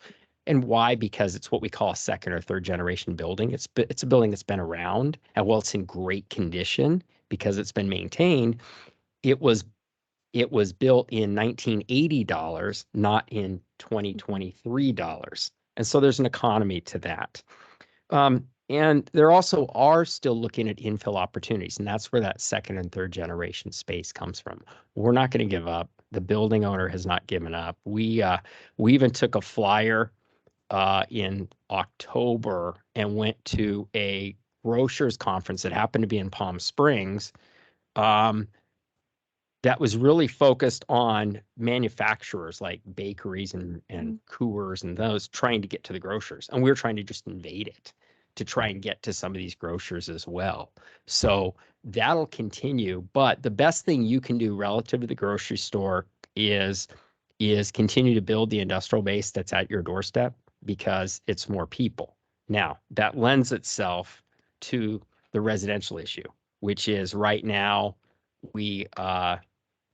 there are more warm bodies looking for places to live than there are places to live. And I'm not talking about California, I'm talking about Needles. So Rick and Patrick and I spent an hour and a half today talking specifically about residential. And then I spent a couple hours when I left you, Mayor, at 3:30, 3:45. I spent a couple hours driving and looking at different opportunities. Let me tell you where I think the low-hanging fruit is. That is with some of your older exterior entrance motels for conversions into apartments. And I've seen some very good examples of it in the El Centro Imperial County region, where there's a couple developers have done amazing work. The units are now 5 years older, meaning they converted these 5 years ago, and they're still in incredible shape. And in fact, if any of you are headed down that way for whatever reason it is, I will set up a tour and you can look at them with you. I'm allowed to disclose this because the guy said I could. My conflict of interest stuff says that I'm co-founder of a publicly traded bank, and I am. We have financed some of this, and so I watch it, and I was watching for it to deteriorate, and it never did. But what it's done is it's created this kind of naturally affordable home of 500-600 square feet, micro apartments, which would be a full-size house in New York City. And they're getting $500-600 a month, which means you can have families that are making minimum wage or a little bit above there and have a place to live. And what they're doing different is the management of the property is superior. They're watching the tenants come in. It's kind of a zero tolerance regarding illegal activity. They're saying, look, we're going to provide you a naturally affordable place to live. You're not waiting for Section 8 vouchers, nothing like that. But here are the rules. And it's successful so far. So if any of you want to see that, and the other thing, Rick, I can do is I'll take some pictures of some of these to send in because I've been impressed. City of El Centro. So they had a bunch of older exterior entrance motels at Imperial Avenue, which is also known as Highway 86, and the I-8, which is the major interstate through there. And the city, they were very apprehensive. And but they said, all right, let's try it. And it's actually worked really, really well. By the way, here's what else has happened. Their interior entrance hotels have watched their occupancy levels go up. Here's why. When you take these off the market and make them apartments, well, the folks that would stay there as business travelers or what have you, now are still looking for a place to live. And that's meant that more interior, newer hotels are getting built in El Centro. So let's talk about 2023 and beyond. We will continue to communicate with the brokers and developers. There's about 50 or so that I'm kind of in ongoing contact with, where I talk to them once every 2 or 3 months at minimum, sometimes more. We're going to work with some additional hotel developers now that this is open. There are additional brands that are looking to spot in Needles. And Rick can tell you more about those privately because we've had those conversations. We'll also continue to work with industrial users as we find them that are looking for sites and available infrastructure. Here's the other thing, it is working to your advantage. Warehousing, logistics have been chased out of the Inland Empire. Chased out. The Ontario is closed for business. Arupa Valley is closed for business. Paris is about closed for business. Beaumont, Calamasa, it's getting close. So, and there's some that have made their way up into the Victor Valley and then into Barstow, and I think this is the next stop. So it's been more of a proximity to the port has been important to these folks, but as land costs have gone up so high and the local governments have just said, we don't want this and here's why, they're going to continue to migrate where there's land and a government that's friendly. And then, as we talked about, identify developers for what I think is the low-hanging fruit from motel to multifamily conversion. Let's go to what I believe is the last slide, which is what's on the books for right now. In March, we'll have what's called a Retail 60 and 60. This is an interesting event in Long Beach. Over 60 minutes, there are 15 real estate brokers that represent multiple tenants that get up. They're given 4 minutes each to talk about the tenants they represent and where they're looking in general. That sets us up for ICSC, which is in May in Las Vegas. There's a second ICSC in San Diego in September. And then ACRE, which is the Association of Retail Brokers, they will also have an Inland Empire show at some point. I'm thinking it's in April. Usually it's held at Ontario Convention Center. So those are the retail, at least recruitment events that are on the board for this year. With that, the last slide just has my contact information, and I have a pen and paper, and I will write notes as you all speak. I have a question, Michael. What happened to the Walmart neighborhood markets? Did they get out of that phase or? Yeah, so Walmart, they came out, of course, with a smaller set of 15 to 20,000 square foot neighborhood markets about 10 years ago. And the real estate folks from Walmart have told me they've stopped doing them. And I never got into the economics of them. I will say this, there's one pretty close to where I live, and it seems like nobody's ever in there. So I think what happens psychologically, you gear yourself up for a Walmart trip if you're going to make a Walmart trip. Right. Yeah. I have a question. You Yes. mentioned in your presentation about looking to see what's in Blythe. What about Barstow? Is there something in Barstow that a grocery store there that might be willing to pop over here too? Yeah, and I apologize that Blythe would be a new market of what I'm looking at to see who's in the area. Barstow is always on there, and yes, I believe I heard Councilmember Campbell. So Stater Brothers does have a store in Barstow. In Barstow.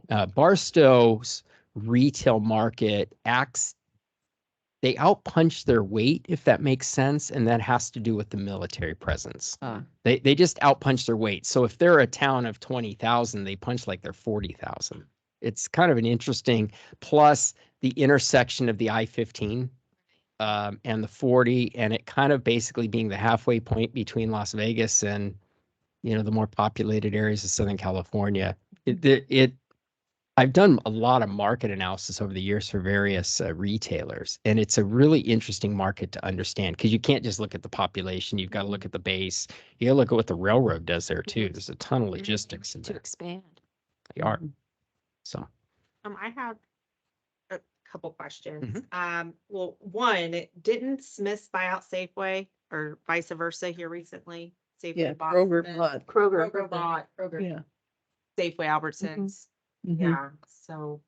I don't know if that deal has, but okay, for all intents and purposes, you are correct. I don't think the deal's closed yet, but I think it's just going through the some additional federal approvals that have to do with the Sherman Antitrust Act of 1890. It's what a geeky economist like me studies. So yeah, it will be approved. I'd be shocked if it didn't.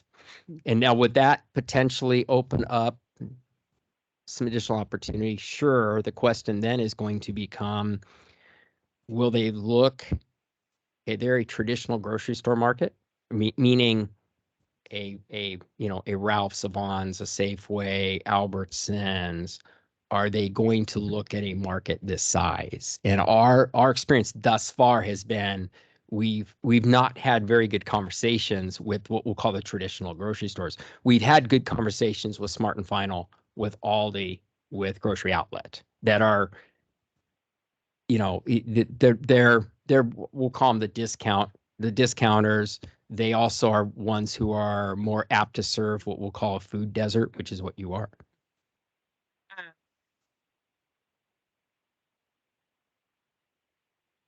Is it too far fetched to look at something that's not even really here, like a Trader Joe's or something like that, where there's nothing in the area, but we'd be able to use feeding off of Havasu, Kingman, Topak, Golden Valley, all those that already kind of do go to, say, Target, because none of those other markets have a Target. Yeah, so I represent more than one community, as you probably could imagine. And while it's not a community I serve, the city of Palm Springs cannot get a Trader Joe's. Trader Joe's is looking in today's dollars at household incomes of $125,000 plus. They're looking at market areas of 100,000 people. I mean, it is, so for example, the entire Coachella Valley, which has almost 600,000 people now, there are 3 Trader Joe's. So it gives you some sense. Yeah, I mean, I think you're going to have a better chance at an independent. In fact, there was an independent, as most of you know, at the table negotiating on the site. It was not the fault of the site why it didn't happen. In my opinion, the brokers and the landowner did, bent over backwards. I mean, they, I don't want to go publicly with what they offered them, but they offered them an incredible package. Food distributors. Right? They didn't want to come out here. Yeah. Trucking companies or what it was. Yeah, I'll tell you private. I mean, It was the market. I wasn't met the family, they told me the wholesaler would not come to California. Now moving on, because you mentioned the motel to multifamily house living, and I have a funny feeling that this is gonna eventually come up. With the buildings that we might have available, about how many bedrooms? Is that like a loft style? Is it a 1 bedroom? Yeah, so I've seen two styles from this one family that probably now owns 400 units, maybe more like 500 units. And they do a what I would call a studio, and then they do a 1 bedroom. And both of them are with micro kitchens. I mean, consider it this way. What's in it for a city is to have some market affordable housing where it's not based on vouchers necessarily, but it's something that folks, working class folks can afford. And two is there are communities, and I'm not saying for this one because I'm going to be very careful legally, John. There are communities that have had significant crime and code enforcement issues within some of their older motel properties. And they have found this to be a solution because A, they're not what they were, and B, they're not vacant. And the only thing, there's a parallel between not what they were and vacant, because vacant can be problematic too. And they have found, wow, this was a way to get people into housing. And so I've talked to this one family very at great length about who their tenants are. And they have said it can be anything from somebody moving into town. So here, I'll give you a couple of real examples. There happen to be a number of state prisons in the Imperial Valley. Well, a lot of the folks that work at the state prisons don't live there full time. They commute down there, work, and go home to their family when they can. Okay, well then they have that. Also housing for Department of Homeland Security. As you know, the Imperial Valley is along an international border with Mexicali and Calexico. And so that they've had, recent divorcees, for example, that just need to find housing. And they also have families that are, working minimum wage jobs that, it's workforce housing. And so that it's been kind of and in that region specifically, there's a lot of agriculture jobs, including processing. There's the jobs where people are coming in seasonally, and there's also some more permanent jobs. For example, in the cattle industry, people don't know this about Imperial County, but the largest industry down there is actually the cattle industry. $600 million a year of cattle is produced out of there. So I've had some long talks with them because I tried to say, okay, what's the formula? What makes this work? Because a lot of cities are struggling with the same thing you are relative to housing shortage and older, sometimes vacant exterior entrance motels, and what could be a potential reuse.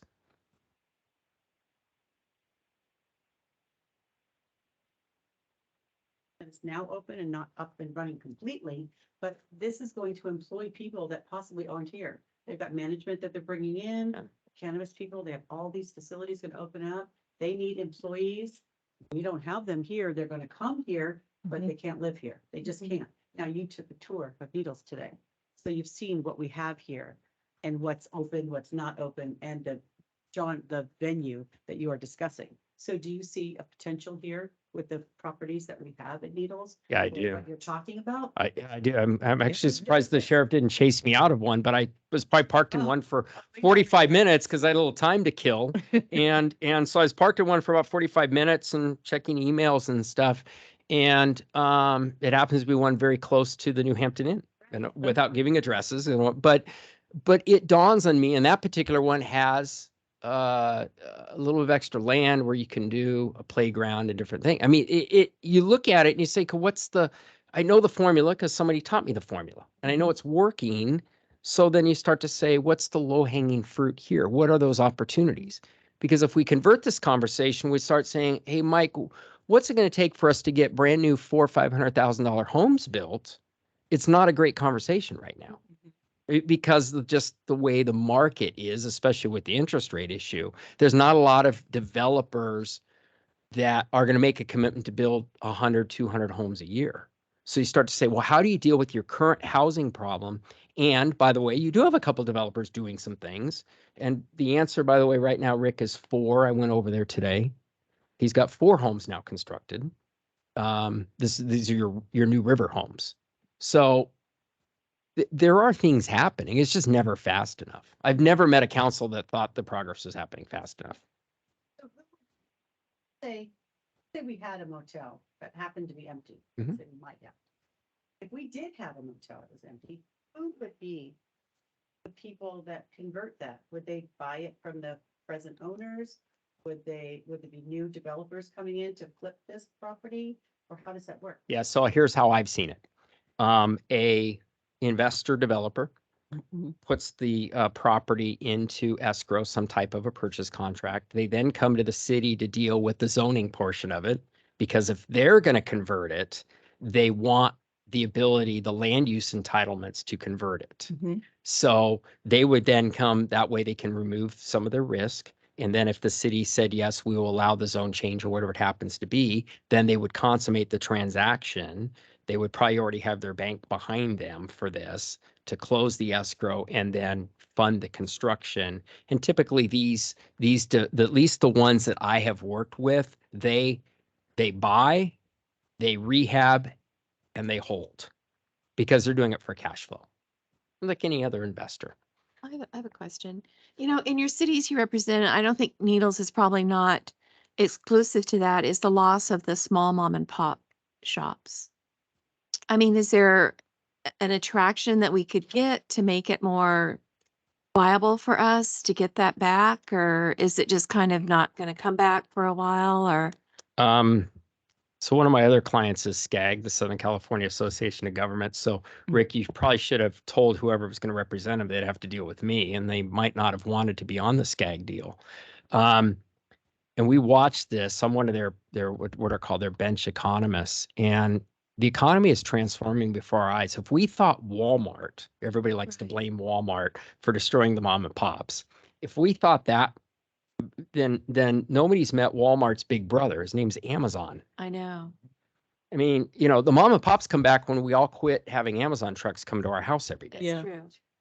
And I mean, we're all consumers too. Right. So this is what's happening. And now what I am seeing is the businesses that do make it, that are locally owned, are either A, franchise, which means there's an economy of scale, or B, they offer incredible customer service, right? When Rick goes through the drive-through every morning, they already know what kind of coffee he wants.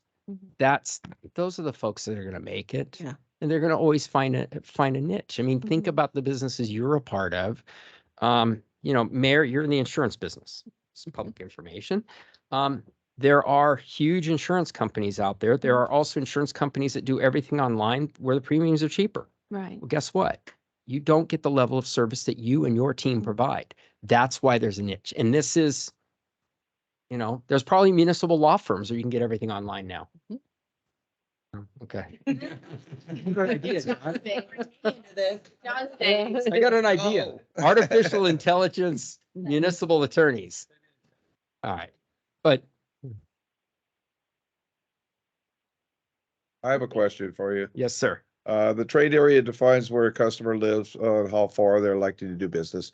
Now it says here, within 5 miles, there's 13,527 permanent residents that generate estimated $620,000 in weekly potential revenue. Correct. Okay, that's $34 million a year. Correct. And that's a potential revenue for a grocery store in our town? Within the 5 mile trade area. And some of those, so we went out and commissioned that from somebody who does, that's all they do is grocery work. They Mhm. work on behalf of these grocers, and that's what they determine. Now, what's interesting is that's everything under the grocery category. So for example, grocery, there's certain things you buy at Rite Aid that also sells at a grocery store. So now you got to split the baby up a little. So this would be a full service grocery store like a Smith's or a Safeway. It wouldn't be the market. Correct. Okay, now, do we have any chance of getting the market back in here? Any chance whatsoever? If they get a different I'm supply. not sure that's a discussion I want to have publicly, but Rick, you tell me. I think part of it has to do with that supply issue. was the that he was supplier. saying Too. Nobody wants to come out here. Well, can we work on it? That's all I wanted to know.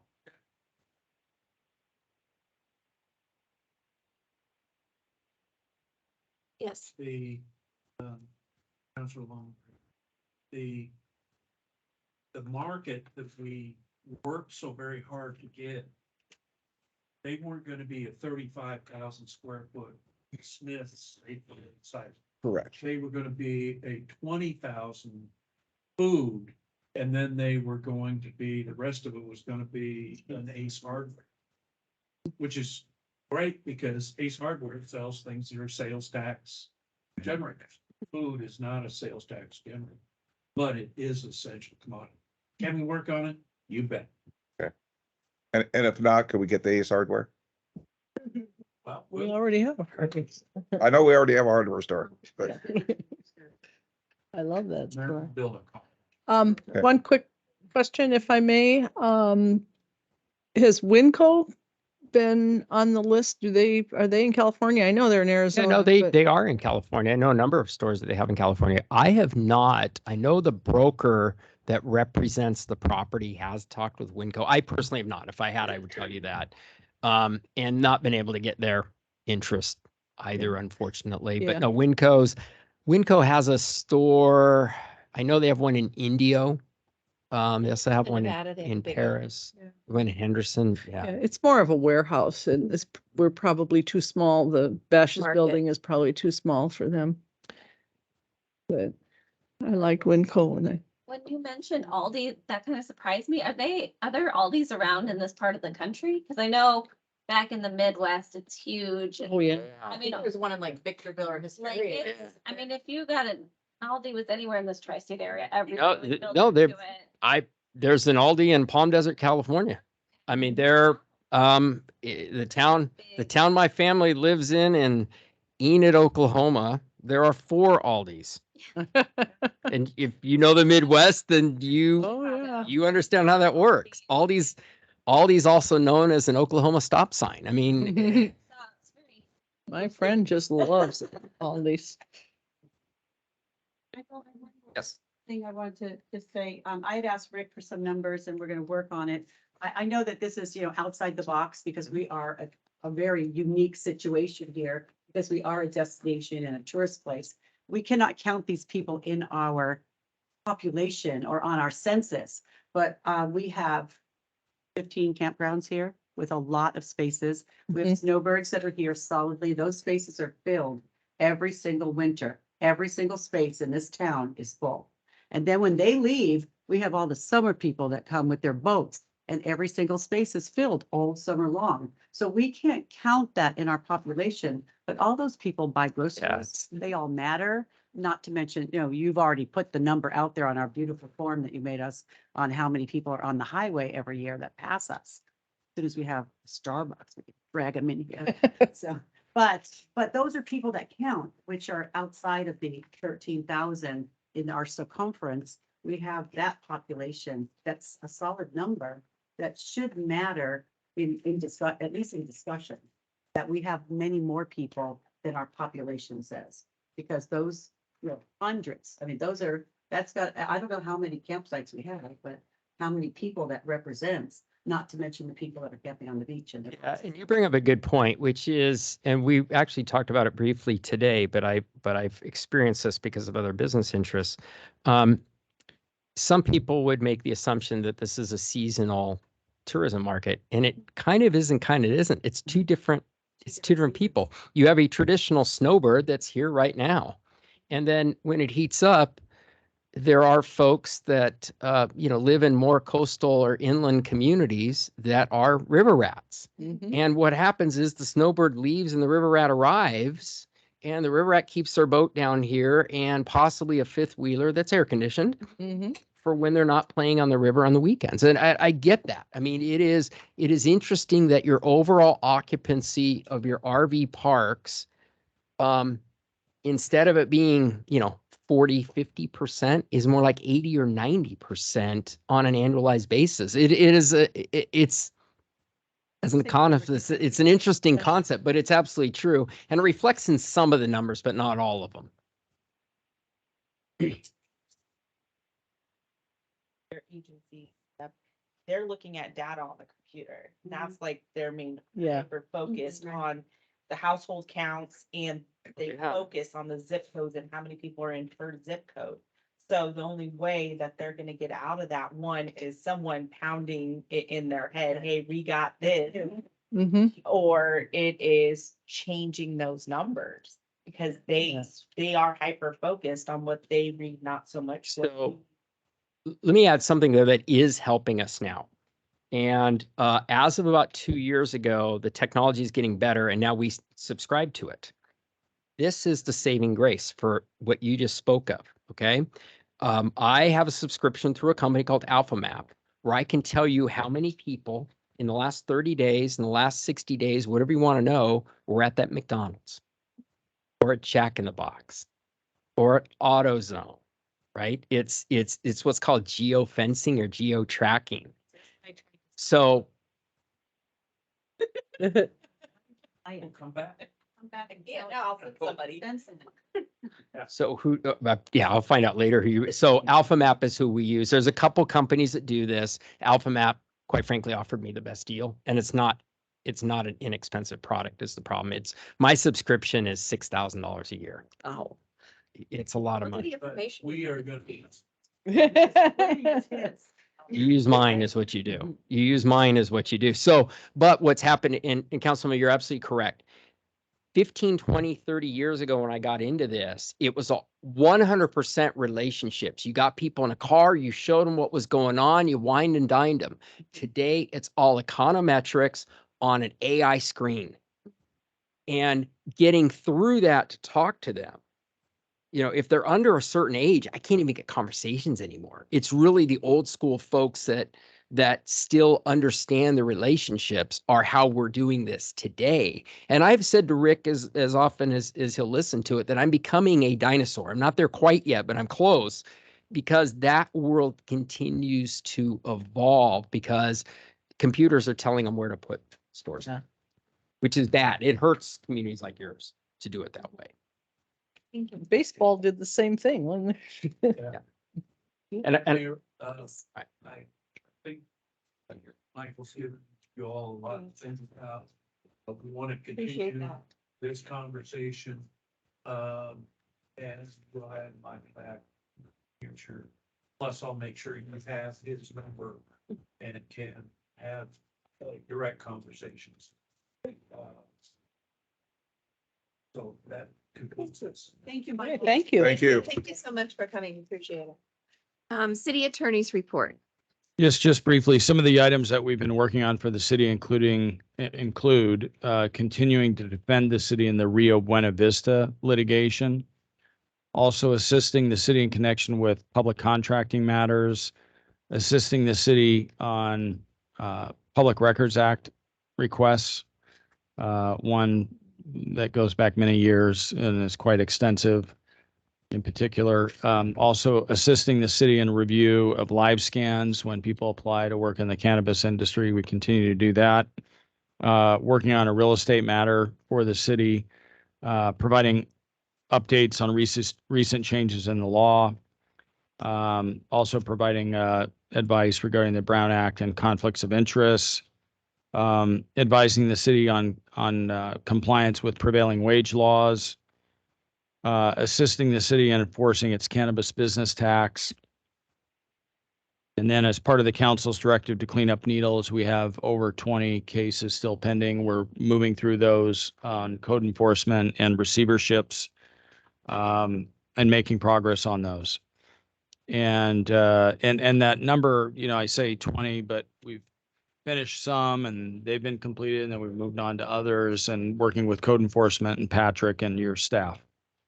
And then also assisting the city with implementation of its new TOT tax. And that's my report. Thank you. City managers report. Yes, last 5 years, I've been waiting to say this. That is the underpass agreement with BNSF has been signed. By BNSF. So we are Did you sign waiting to arrive. We've been working with Phillips Excavation to make sure they're ready to go when we drop the green flag. Okay. So I think we're within weeks of. That's so wonderful. Yes. At your last meeting, there were a number of questions, and I want to direct your attention to this, which I handed out. The first of which is, there was a question from one of the counselors on the Needles Housing Authority. Patrick and I continued to dialogue with the Needles Housing Authority and U.S. Housing and Urban Development. We are providing tomorrow Needles Housing Authority with all of the housing policy documents that your council has adopted, which reflects why and how we need housing. And we're now over 600 employees. There's another 35 employees that are being at the new hotel. Over 400 of those, 450 of those employees live across the river. If they lived here and we had housing, that's between 1,500 and 2,000 people that Michael can go help sell as consumers. So that's why housing is so important. And it's actually become a stifling effect on the prosperity of this community. So we are providing documents to them on what the city's policy is. And we are also asking for a great deal of information from them. And it's my intent to write a situation assessment on the housing authority and bring that to you on February 14th and ask the housing authority to come to that meeting and have them give their list of accomplishments. Good. The bridge decking, I provided you with a chart. They're at work. One of your colleagues identified that she believed that maybe the bridge is starting to adjust up.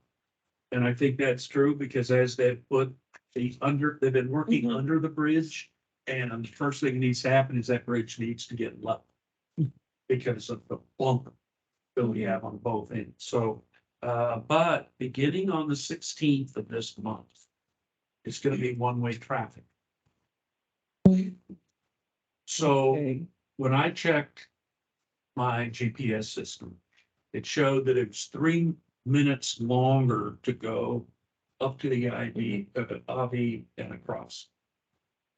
I can tell you right now, the delay of that one-way traffic is going to be more than 3 minutes. So think about modification of the visitor center is completed. It is ready to move in. I'm going to set up a meeting with the chamber to discuss startup. And in the past, there had been a committee of former Mayor Jeff Williams, Councilor Belt, and Councilor Merritt. And the mayor may want to assume Jeff's position, but we need to have a conversation about moving forward with this or what other options could be. Because it's ready and we need somebody, it's critical in our marketing plan. That there be somebody pounding the streets, for tourists. Status of the downtown parcel. I reviewed with Patrick, an analysis that he did. The property owner has met the milestones, but they're not gonna meet the next one on that downtown property. Because they're supposed to have, by May 6th, have their certificate of occupancy. They haven't even started construction. So the council is gonna be faced with, do we call that contract in breach? Take the property back at 75% of what we sold it for. Put it out to bid again, see if we can get a new developer in. We are working with Michael and Patrick and I are on to try and quantify the development cost differential between California and Arizona. And when we looked at it before, there's a lot of moving parts. For example, there's different taxing, not only property tax, but sales tax. There is different rules and regulations. There is a requirement in California that you do an environmental analysis. There's a requirement in California that you have sprinklers in Yeah. single family homes. None of that exists as a requirement across the board. So we're gonna try and quantify what those variables are, and then from that, have with the council, develop strategies to mitigate if there's an offset that is higher here. We need to do whatever we can to eliminate that cost differential, to make Needles the preferred choice. There's a mass migration coming out of LA. We've got to get them to stop here before they go across the river. Because part of Arizona's problem right now is that the county, unincorporated county, is not issuing any building permits. Because there's no water. They can't assure them, according to Arizona, 100 years of water supply. They've had a 21% cut. They're gonna be taking another 35% cut within the next 2 months. So we need to capitalize on that new opportunity. There was some questions on the cannabis regulatory fee. This is the fee that cannabis companies pay every year. It's to cover the cost of code enforcement and the annual audit fee. We collect it annually. The cannabis growers identified that there's a different cost to the city in regulating a 2,000 square foot site versus a 20,000 square foot site. Makes sense. So we are gonna go back and look at that about maybe we ought to have 3 tiers. Because some of them are 1,200 square feet and 500 square feet. And we need what the cost is to do that inspection. And not lump them in, because right now we cut it at 10, above 10, below 10. And maybe we might want to take a look at creating a third tier for those micro businesses. There are 25 cultivations that are under 10,000 square feet and 10 or 6 that are above 10,000 square feet. What we've used as an assumption is that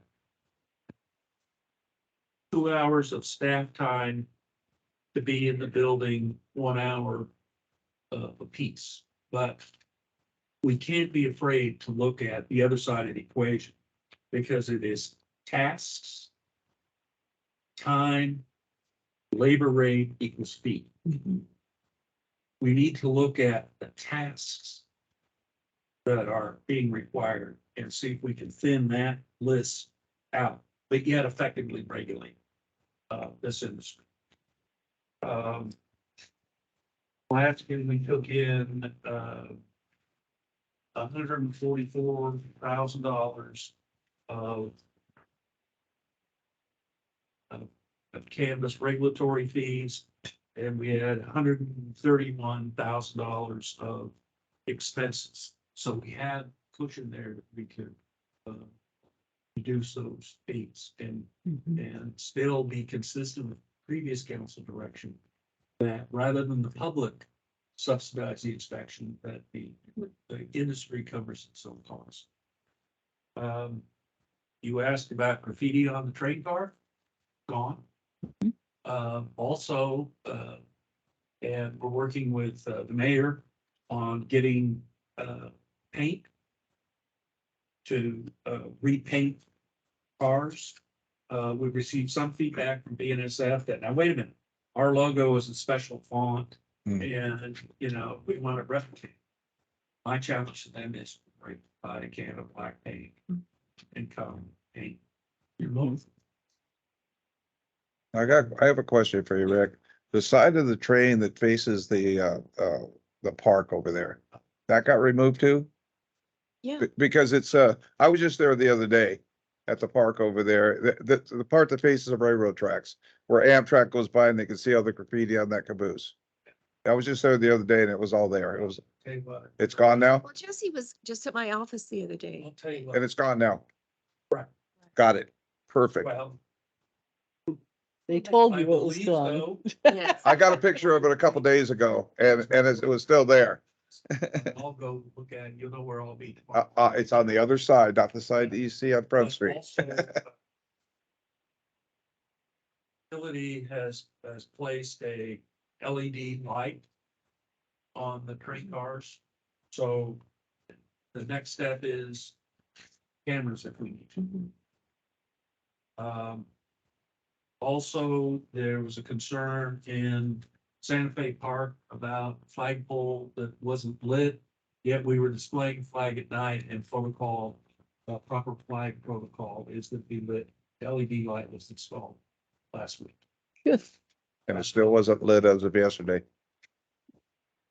Well, hey, look, I'll meet you there at 4:30 at that light. Okay. We are working with the sheriff's office, Caltrans and CHP on the off-highway vehicle law that got passed. There has been some misunderstanding of that law. It does not grant carte blanche use of off-highway vehicles on city streets. Right. The law that was passed said there that Caltrans, CHP, the sheriffs and us will identify trailheads. And you can use off-highway vehicles to get to those trailheads. Not willy-nilly Anywhere. off-highway vehicles. And some people have misunderstood that. But we want to be very clear going forward. And we want to get that implementation as quickly as possible. Because we think that there's a tourism attraction of being it for outdoor enthusiasts to come and stay at the Hampton and have a route to get to a trailhead. The lady mentioned earlier that all utility customers received the $2,500 credit. 25. In her $25, I see. 2,500. I want that. I want that. I didn't get my 2,500. Where's my $1,175? Particular case brought up tonight, I've provided you with that person's utility bill, and we treated her like everybody else and reduced $436. Yeah. And that was the way we treated everybody. On the issue of the way people were treated, what the woman reported is unacceptable to you, as it should be to you. It is. We just completed customer service training and big believer in that. And no one should be harshly treated by anybody. we're in the service business. The court opening is the 24th, 24th, 3rd. 10 o'clock. 3rd, 23rd, 10 o'clock. So you all are invited to the ribbon cutting of the court. My calendar. We have a time on the Hamptons opening. Oh, 24th. 10 in the morning or something like we that. don't have, on the 24th, the Hamptons opening. Oh, ribbon cutting. Ribbon cutting. And we don't have a time yet, but as soon as we get that, we'll get that to you. Did you say the 23rd was the court? Yeah, I thought it was the opposite. No, and that's 23rd Okay. is the Hampton. Okay. Oh, and the 24th is the court. Okay, gotcha, yeah, gotcha. Okay. The court's 10 o'clock on Tuesday. Okay. And then also, Judy, represented a number of events going on. One that is also going on is a car show at the Chilling Point. So that's always interesting. Okay. Yeah. Could I add to that, Rick? The car show? On the 11th, the Mojave County Canine Sheriff, Canine Foundation is also invited to that, so the canines will be there. And Tundra is part of the canine unit, so she will be there in sheriff attire. And when, that's. That's in the 11th of February. February, okay. That's my report. Glad to answer any questions. Councilmember Campbell. Thank you. I take care of my top hole that's retire. And, I have had, probably, I think, 4 people in the past 2 weeks ask me about the lighting on the freeway. The signs on the freeway that are not lit. Now, to my recollection, that's going to be handled as they're doing the California sign, and can they not do that faster than that? Or do you have any information on that, Rick? I will check with Mr. Buck. Oh, thank you. And then I'll tell those people. Great. Thank you. That's all I. Okay, Councilmember McCorkle. The only thing that I've had a couple people, local, talk about the golf course grass. I'm not a golfer, so I don't know. But that they've stopped going to the golf course because that the grass is too high even after it's cut. I don't know nothing about that, but I know how much money you need to They keep just it seeded afloat. it. So if that's an issue, I'm not a golfer. I have no idea if it's really an issue or if they're just. I'll visit with JJ at 9 o'clock. Well, and they said that even after that, they could tell that it's freshly cut, that it's still a little too high. So I don't. Councilmember Merritt. My only thing, and I know this gets brought up all the time, but I noticed a lot over the holiday season. Because about the marijuana smells, I know it gets brought up all the time, but I cannot think of her name. I'm just blanking right now. When she was in last and she was saying, they have to open it once or twice a week to let the Right. cars out. So, Cheryl. thank you. And so I do take that into account, but I've noticed pretty much every morning it smells. And I'm like, okay, that's more than the once or twice a week. So I know Tana's mentioned it a whole lot in the past, and I agree. It's kind of bad right now, especially. So just want to mention it. Biggest fire or something. Yeah. Yes. Yeah. It's not gonna be fixed. Councilmember Poe. Yeah, I was approached, regarding the, lighting on Clary Drive and Lily Hill, right by where the, substation revamp is going on. There's no street lights between Lily Hill and then up further towards the houses, towards the rodeo. With all of this upgrade of the substation, are there plans to put street lights in there? Is that part of the project? There are at the corner. And I don't know how far, but I will get Ye- that and get that map to you. Yeah, because it's very dark and there's a lot of pedestrians walking up there and there's a little walking path, but there's not a real sidewalk, and they're concerned about the safety of the people walking up and down that. It's for about a block and a half where it's really dark. She lives in the apartment, right? She sees it. That's it. Thank you. Okay, Councilmember Bell. Madam Mayor, if I could follow up. We are doing a groundbreaking, that you will be contacted by Dale about on the Lily Hill Booster Station. It's important to celebrate It is. projects because it informs the community about what's going on. Mhm. So, Dale will be contacting you about the Wednesday, Thursday, Friday, maybe a groundbreaking. Okay, good. Sorry. That's right. Yeah, I want to give a thanks to pretty much all the nonprofits over this Christmas season. We had tons of gifts being given away to lots of kids this season.